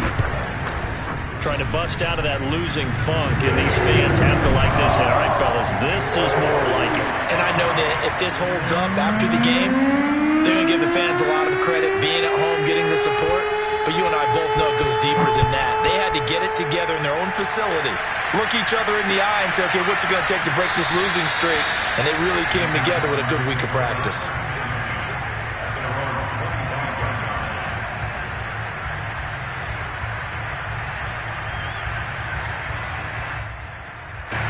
Jaguars come to the line to start their next drive. They were coming off the extra week of rest, but this team started sluggish, and it really didn't get any better from there. And trailing big here in this fourth quarter. And he'll be out of bounds right at the 40. They may want to go back to that one. First play of the drive, good for 15 and a first down. Well, I can put my defensive cap on right now, and I know they're saying don't give up any big plays now. They've controlled this game throughout, and all they want to do is see it through to the end. I think they let their guard down a little bit with that last completion. Sometimes when you're trying not to give up bigger plays, you don't react as fast as you should on other throws. And he's out of bounds just before the midfield stripe at the 49. Timing is so important on a route like this because he's going to line up out right and then cut straight across the field. I think the ball might have come out a count or two too late because by the time he was able to secure it, not much of a chance to turn it upfield. They go play action with Lawrence. And we are inside of 2 minutes left in this lopsided affair. Oh, and that'll be incomplete. He took a shot as he let that go. And it's going to bring up a third down. So it's Jaguar football here as we welcome you back. They face a third down now as they try to find a late score. They'll drop that underneath ETN. Yeah, he will go out right near the 35-yard line. Defense was expecting run, and they're dealt a pass of over 15 yards. Offense for them has been at a premium. You wonder where plays like that have been all game long. They're thinking the exact same thing themselves, but they're also looking forward now because now these plays are really for next week, trying to get some momentum going. And he's going to be intercepted a third time. Picked up by the linebacker, Bobby Wagner. What did you see on that one? Rookie mistake or just good defense? It was a combo plate, but the rookie quarterback, he'll take it all on his shoulders, and the frustration level is evident. You can see it with him. You know, if that's a veteran quarterback, he walks off like he just threw a touchdown pass because he doesn't want to show that to the defense. The young guys, they take it more to heart. It's on their sleeve a little bit. He'll learn as he goes along how to hide his emotions. The stop there by Jay Tufele.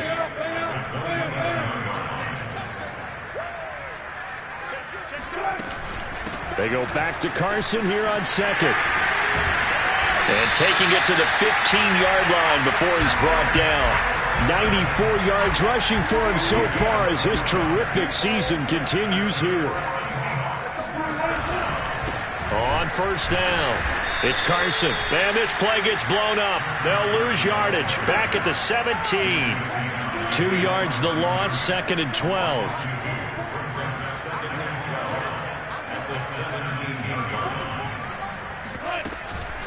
They run it with Carson. And they're going to lose some on this play. Being knocked back to the 18. Third down, now even tougher. 3rd and 13 after that loss of a yard.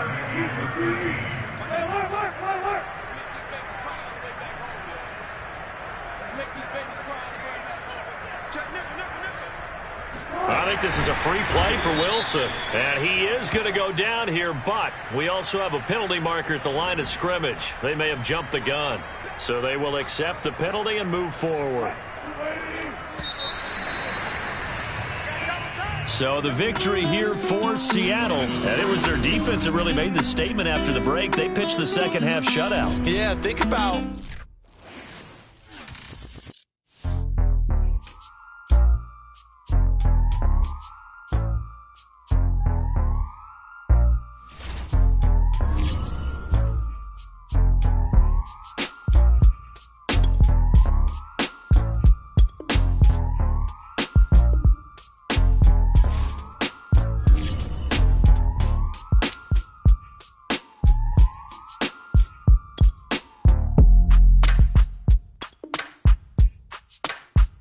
Choose the team you want to start your franchise with.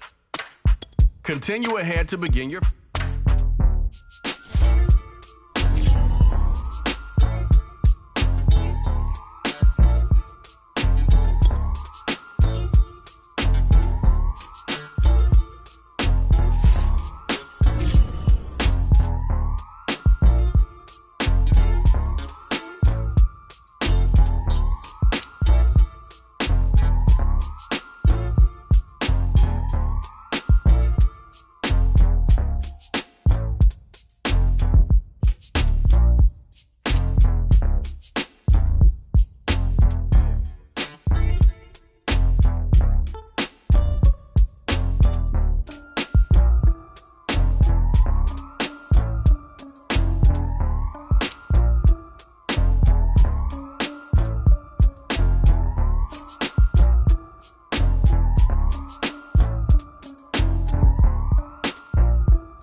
the Lincoln Tunnel, through Weehawken, through Secaucus, across the Hackensack River, and you'll arrive, as we have, at MetLife Stadium in East Rutherford, New Jersey. A few minutes ago, the hometown Jets were introduced to this sellout crowd, and it's a roar that could be heard across the river in Manhattan.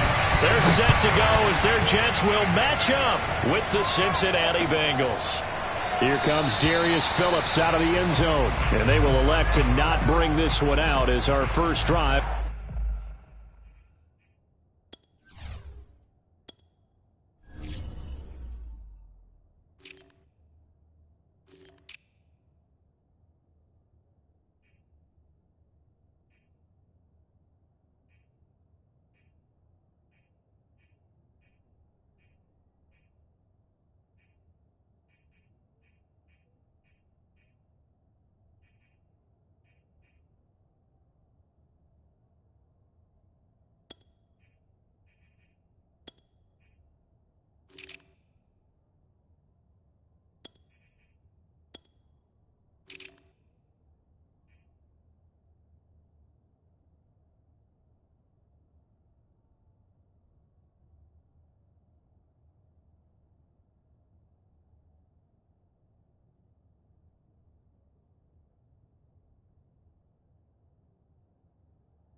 Will begin at the 25.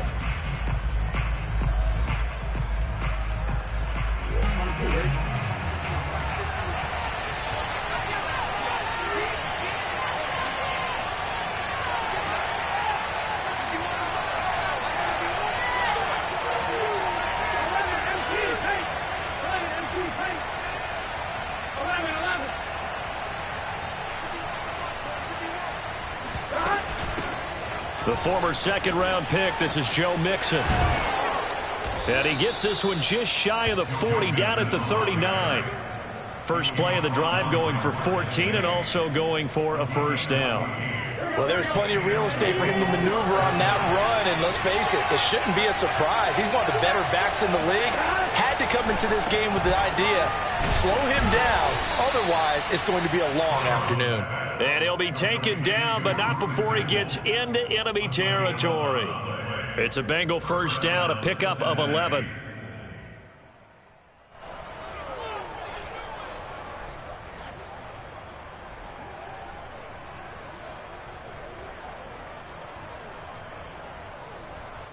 Here we go.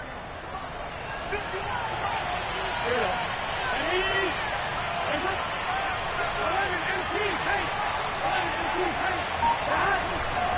A handoff, running left, Mixon. And he'll go down, but not before getting this inside the 30. That opening drive rhythm continues right into play number 3. Whatever they decided that they wanted to run before the game, it's working pretty well for them right now. Moving the ball downfield at a nice rate. And guess what? I think the chain crew might have to get a little oxygen over there. They have to keep moving downfield with first downs on each play. Now Burrow on first down. And he'll find Chase on the right side, complete. 5 yards on the catch there, brings up second down.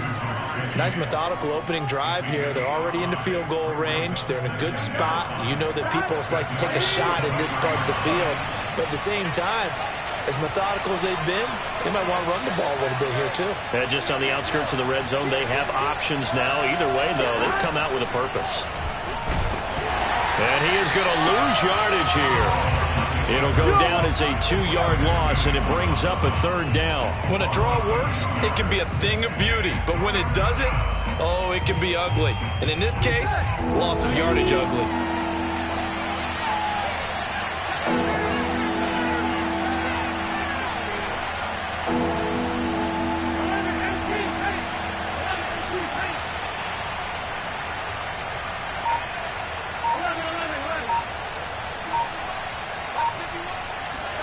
On third down, Burrow. And taking it to the 15-yard line before he's brought down. Give him 10 yards there as this offense is on a roll. This drive continues to plunge forward. Line of scrimmage, the 15. It's 1st and 10.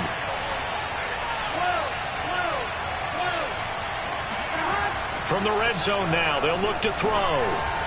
Trying to get it to Chase, but it's intercepted.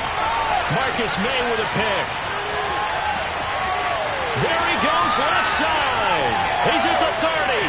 Oh, we got plenty of fight, baby. And he brings this one back. It's a pick six and a jet touchdown. Well, we talked pregame about how we might have some twists and turns in this one, but how about this on the opening drive? Well, they had a pretty good drive working, didn't they? So you wouldn't expect this ending, because what you were thinking was they're going to put in the end zone themselves, not have it go the other direction. Gonzalez able to tack on the PAT, and it's now a 7-0 game.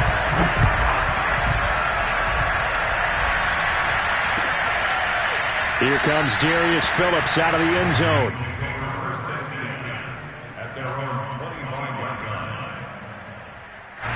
The Bengals drive about to get going. And last time, decent field position through the pick six. Obviously costly.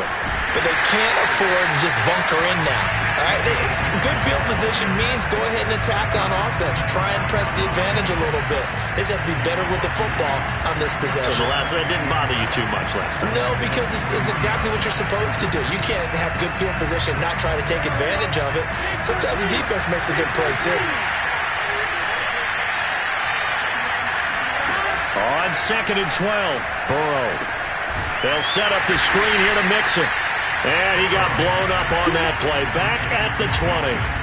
It'll be a loss of a full 3 yards there, and it also brings up 3rd down. Well, sometimes despite the best planning, the defense actually has a plan as well, and they blanketed everyone on that play. They were able to close it down and spill him for a loss.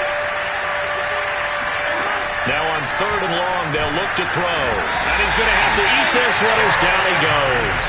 Carl Lawson with a little how do you do as he gets in there for the sack. Here's Britton Colquitt to punt this one away.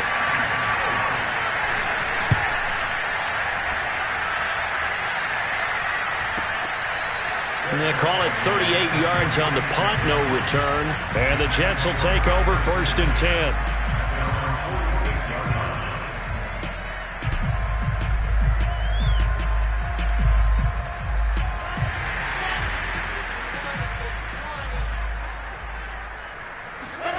Here's Wilson to throw. It's brought in by Jamison Crowder. And they'll get to him after a gain of 7 to the 47. 7 yards, the pickup there.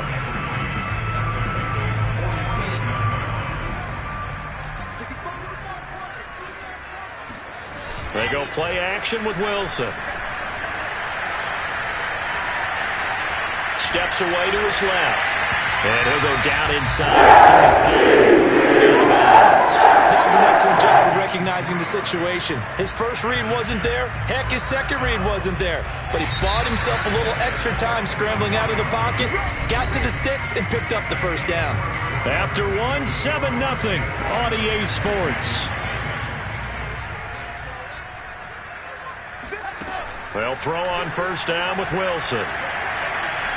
Flushed out right. And he's got this down a yard or two shy of the 40 before he's out of bounds. He'll get 3 yards on the scramble there. It's 2nd down. Yeah, he only gets a few yards on 1st and 10, but he's better off doing that than throwing an incompletion or even worse, an interception.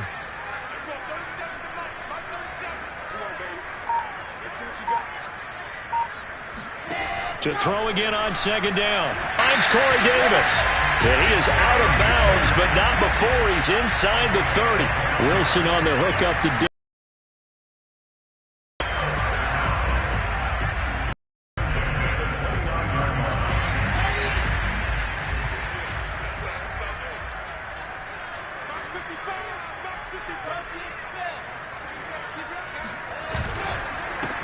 Now a first down carry by Bell. Stopped at the 24-yard line after a gain of 5. Now that's exactly what you want on a first down run. Pick up 5 yards, bring up 2nd and 5. The defensive line, though, they've got to figure out a way to out-leverage the guys up front because the offensive line is winning at the point of attack.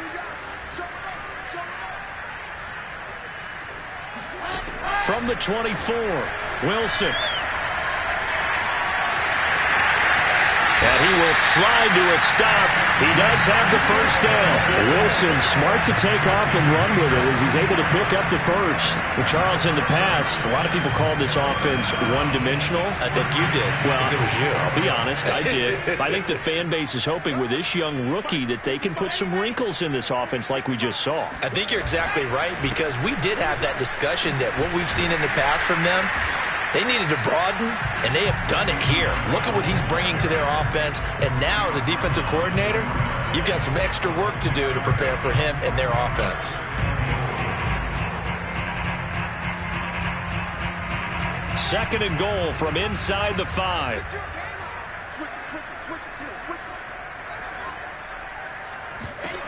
Out of the gun, here's Wilson. Escaping the pressure right. And he's going to take it in for a Jets touchdown. Zach Wilson, his 9th touchdown of the season. And the Jets will extend their lead. Defensively, it didn't seem like anybody had eyes on the quarterback, and he took advantage. So you think that maybe we're seeing some pretty good instincts for a young guy? Because that's the thing you worry about. Coming out of college, you're used to getting away with just about anything you want to do. You're just superior. Here, he has to read it, figure it out, and know when it's time to go. Here comes Darius Phillips out of the end zone. And tackled at the 21-yard line, so a net negative there of 4 yards. At their own 21-yard line. The Bengals drive about to get going. The Jets are going to use the first of their timeouts. They'll have 2 remaining as we step aside here in this second quarter.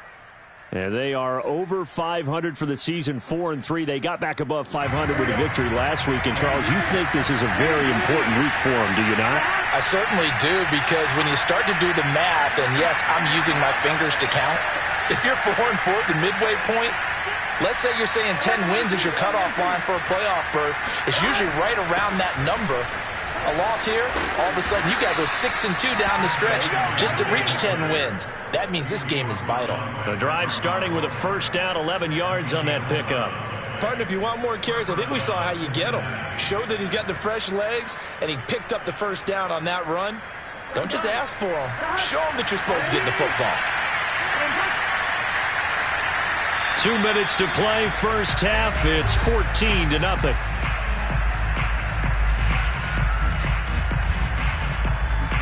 Coming up at halftime, we remind you once again that we're going to check in with Jonathan Coachman in Orlando. He'll have stats and scores from around the NFL as we reach now, hard to believe, the halfway point of the season. Time flying. It certainly is. Time to get the sweaters out, my man. That catch good for only a couple. So, Charles, you talk about this offense, this week 8 of the 2021 campaign. Now, normally this would be the halfway point of the season, but as we all know, this now a 17-game regular season.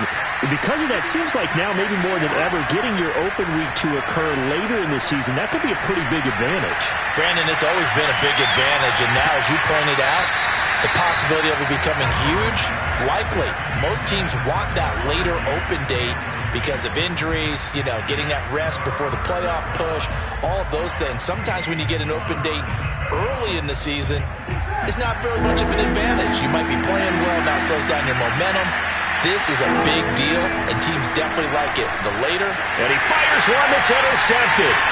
Picked off by Patrick Onwuasor. And this one will be returned to right around the 38-yard line. Yeah, he's just trying to throw this ball into the hole in the zone, but those windows can open and close quickly, especially in the middle of the field. So if the timing's not right, we'll see interceptions like that one right there. So here's a 1st and 10 at the 38. After the interception, here's Wilson. And he can't find anywhere to go with it, and he goes down. Now the Bengals going to use the first of their timeouts as they'll talk things over prior to this upcoming second down play.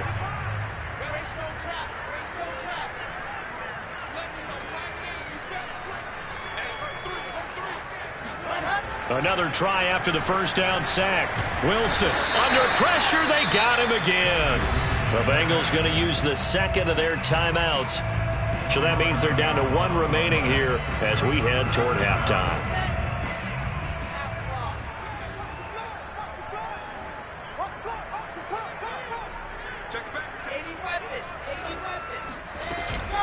On third down, here's Bell. And he'll push this forward only to about the 42-yard line. Now the Bengals going to signal for their third and final timeout as they'll stop it with a tick under a minute to go before half. Now the Jets send on Braden Mann to punt.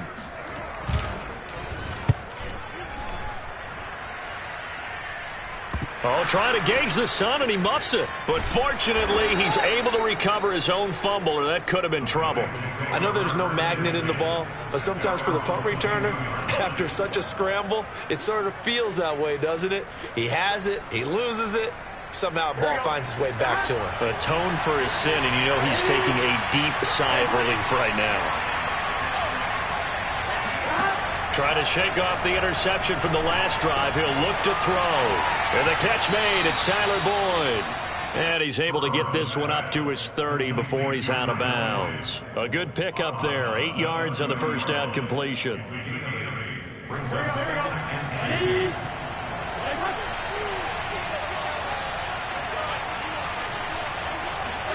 Looking to throw again on second down. Burrow, throw left side, complete to Chase. And he's out of bounds, able to take this one up to the 35. A gain of 5, good enough for the first down.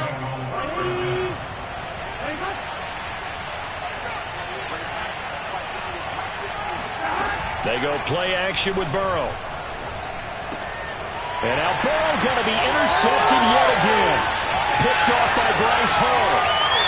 And he brings this one back. It's a pick six and a Jet touchdown.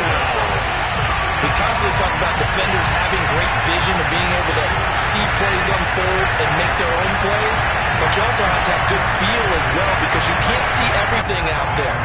See the play unfold, feel what's going on, and then get to the right spot and make your own play. And in this case, it turned out to be a highlight. Gonzalez good on the extra point, and that makes the score 21-0. So they'll get another shot on offense following that pick six, and now the kick is away. Here comes Darius Phillips out of the end zone.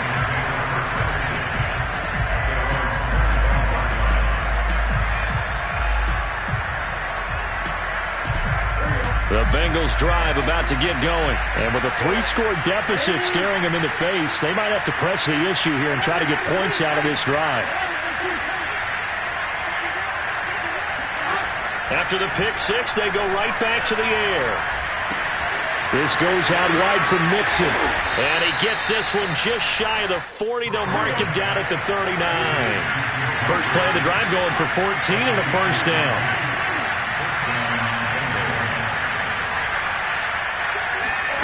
Out of the gun, it's Burrow. And his pass is intercepted for the 4th time today. Picked off by Bryce Hall. Well, Charles, so close to halftime there. You throw the interception. Not only that, you do give it to them in plus territory as well. Yeah, they were pushing real hard to try and get something more on the board on their side of the ledger right before the half. Looking at it with 20/20 hindsight, though, might have been better to hand it off a few times, hoping to get something to break instead of putting the ball in the air and, of course, putting the ball in jeopardy. Final play of the half. It's Wilson. Hit as he throws there, incomplete.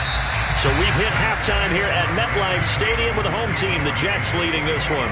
As we'll get you down the coast to Orlando for Jonathan Coachman at our EA Sports Halftime Report. Coach. All right, Coach, thank you, and we welcome everyone back for quarter number 3.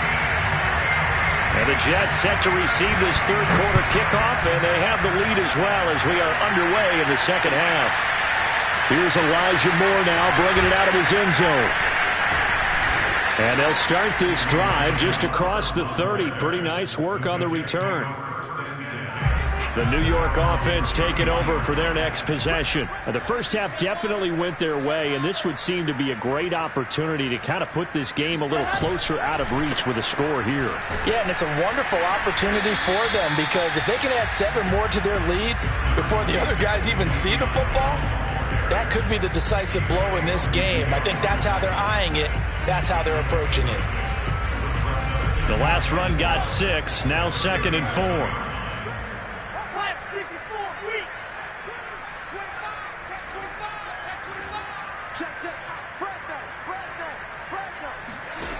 Here's Wilson. Pressure comes, and Wilson's going to go down. DJ Reader able to get in there for his 2nd sack of the afternoon. He seemed to have a reasonable amount of time in the pocket, but he couldn't get rid of the football, and the end result, Charles, him on the ground. Yeah, he's got to keep an internal clock to go along with his offensive line. When you're talking about 3, 4, 5 seconds, that's a reasonable amount of time to expect to deliver the ball downfield. So great to try and complete a pass, but it's equally important to know when to throw the football away, too. That one good for only 6, and it leaves him with a 4th down. Here's the Jets punter now, as he'll kick it away for the 2nd time.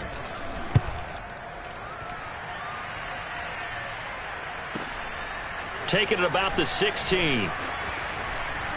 And all deep in his own territory, he coughs up the football. And it's scooped up by the Jets. And he'll bring it back to about the 5-yard line. So not only do they get the fumble recovery on the punt, but now look at this field position. He almost took it the distance. And the ability to not just make the play, but turn it into something big, that's what coaches harp on all the time. How do we... Oh, that's into a sea of bodies, and it's intercepted. Picked up by Jesse Bates.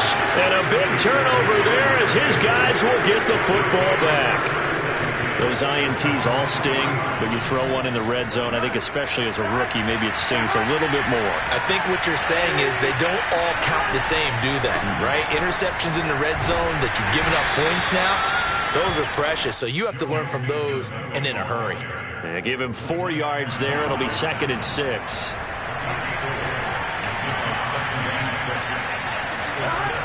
Once again, they run with Mixon.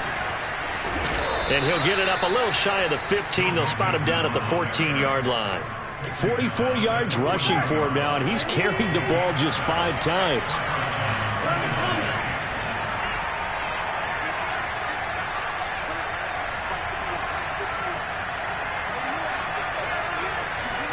They will throw on 1st down with Burrow. Oh, this one incomplete. The pressure got to him as he released it. And it's 2nd down. We've talked about it, CD, but it bears repeating. They are struggling to throw the football. All the interceptions and more incompletions. It just doesn't look like things are in sync out there.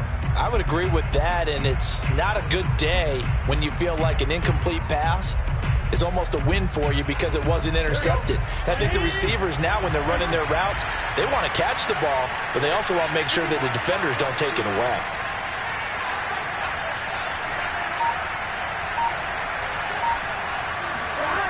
On 2nd and 10. Burrow, that's complete to Moss out of the backfield. That helps the completion percentage, but not much else, and now it's 3rd and 10. Well, he caught it right at the line of scrimmage, and before he could even think about advancing it forward, he got hit. Great tackling, because that's what you're taught. Don't give up yards after the catch, and most offenses make a living off of yards after catch. Those hidden yards that may not go into the score sheet, but they count big for moving the ball and stretching the field. And that's caught inside the 35. And all the way in for a Cincinnati score. If there was one knock on Joe Burrow coming out of LSU, it was arm strength, but kind of put those doubts to rest right there.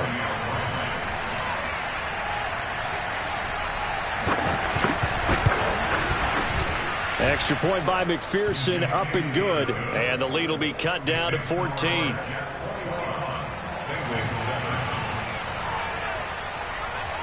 The kicking team out now for the Bengals as they'll send this one away.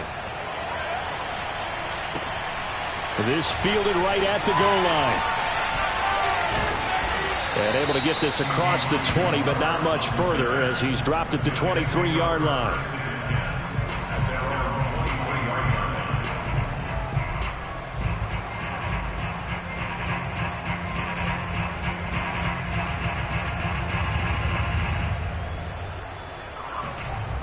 The New York offense taking over for their next possession. And they had a nice little drive going last time. Threw the interception in the red zone. Costly. Bad enough to throw it anywhere, but that drives coaches insane when they're thinking about, hey, we got a shot at points already. We're already in a spot where you're thinking you got 3 on the board for sure, and to come away with nothing, that's a really tough one for them to swallow. Yeah, will they make up for it?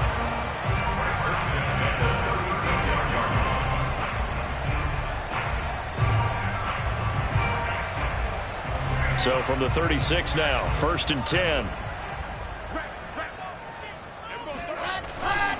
They'll run on 1st down. Bell. And hard running's going to get him over the 40 to the 42.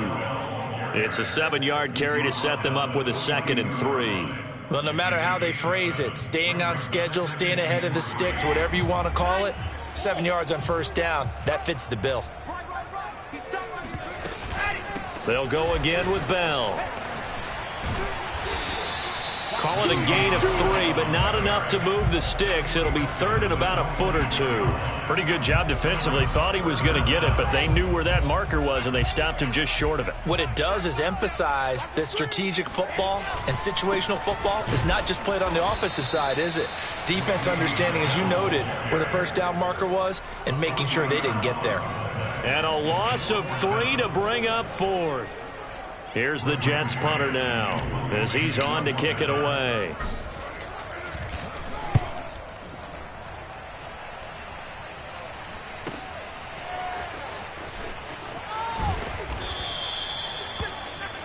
Before they can get the punt away, whistles as we've come to the end of the 3rd quarter of action. We'll return with more after this break.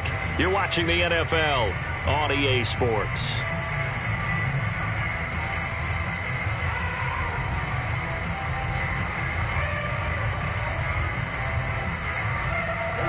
The Bengals drive about to get going. Well, still a long way to go, but trending upward. They scored the last time out, you remember, then their defense forced the punt. Now they try to inch closer, but still ultimately down 2 scores in the final quarter.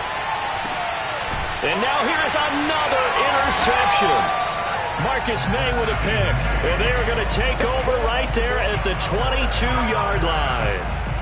And you have to wonder, Charles, a game like this, 5 interceptions, what does this do to the psyche of a young quarterback? But based on the fact that he's still out there and he threw a 5th interception, I'm wondering if his head coach believes that he's really strong mentally and wants him to play through it. Because otherwise, you need to get him out and fight another day, because this could leave lasting damage if he keeps throwing interceptions. I know that every now and then we get in those meetings with coaches, and you almost want to roll your eyes when they talk about staying on schedule when they're moving the football. But would you say a 7-yard run is ahead of schedule? 4th quarter with the lead, you love that, don't you? No doubt about it, because staying on schedule is trying to get 4 downs on 1st down. They did that, plus 3.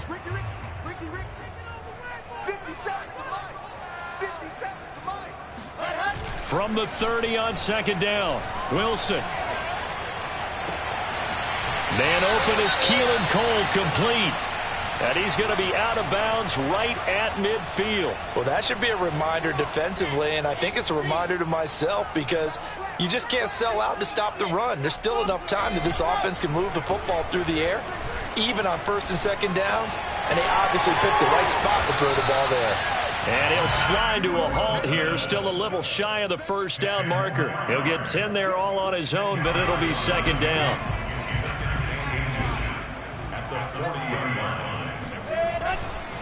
They'll try and run some clock here as they keep it on the ground. 4 yards to pick up, 1st down. I don't think there's any question, Brandon, at this stage. The stop troops, the defensive guys, they got to use their 3 timeouts here. They've got to stop them and get the ball back. Yeah, if you're in that 2 to 3 score deficit window that they're in now, you got to get it ASAP. Yeah, no doubt about it. Stop them, use your timeouts. Easier to move the ball on offense without timeouts than to stop them on defense without using them. Flush to his right. He'll check it down to Bell. A lot of work to get away and outside of the pocket, but no actual yardage there on the catch. It's second down.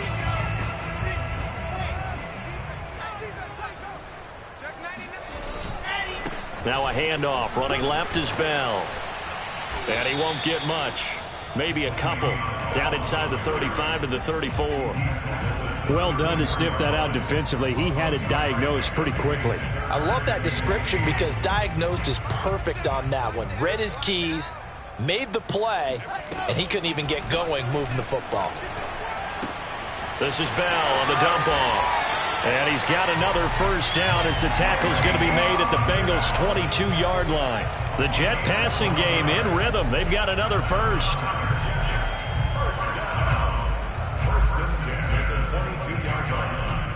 Not totally home free yet, but it's looking good as they come up 1st and 10. 2 minutes left to play in this football game here on EA Sports.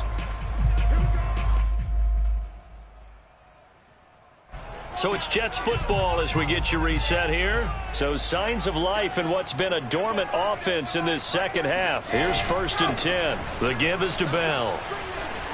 And they'll get this down to the 10. 44 yards rushing for him now on what was his 10th carry of the ball game. So not quite a 1st and goal. It's 1st and 10 from the 10. And they'll keep it on the ground with Bell. And running room hard to come by here. He gets it down to the 8. 2 yards on the pickup there. It'll be 2nd and 8. Able to stay in bounds, and the clock keeps rolling. And this defense right now backed up in the red zone. Another touchdown, it's over. They've got to stand tall quickly. Been in this spot before. Now there's a little bit of desperation creeping in. And all you're doing when you're talking to your defensive teammates is, first guy there, hold him up. Second, third guy in, rake at the football. Get it out. We've got to create a turnover because one more score, and this game's over. On any running play that's called, they're always hoping that it's going to break big and go the distance. But when you get a nice gain like that, you're able to do so many things anyway. You can come back and run essentially the same play again, continue to move the ball on the ground, or you can decide to throw the ball now because usually you have the defense back on its heels. A 3-yard loss. 4th down now. And they have just not been able to block him at all throughout this game. Seems like every other play, he's doing something in the backfield. Already got 2 sacks. And now here's a tackle behind the line.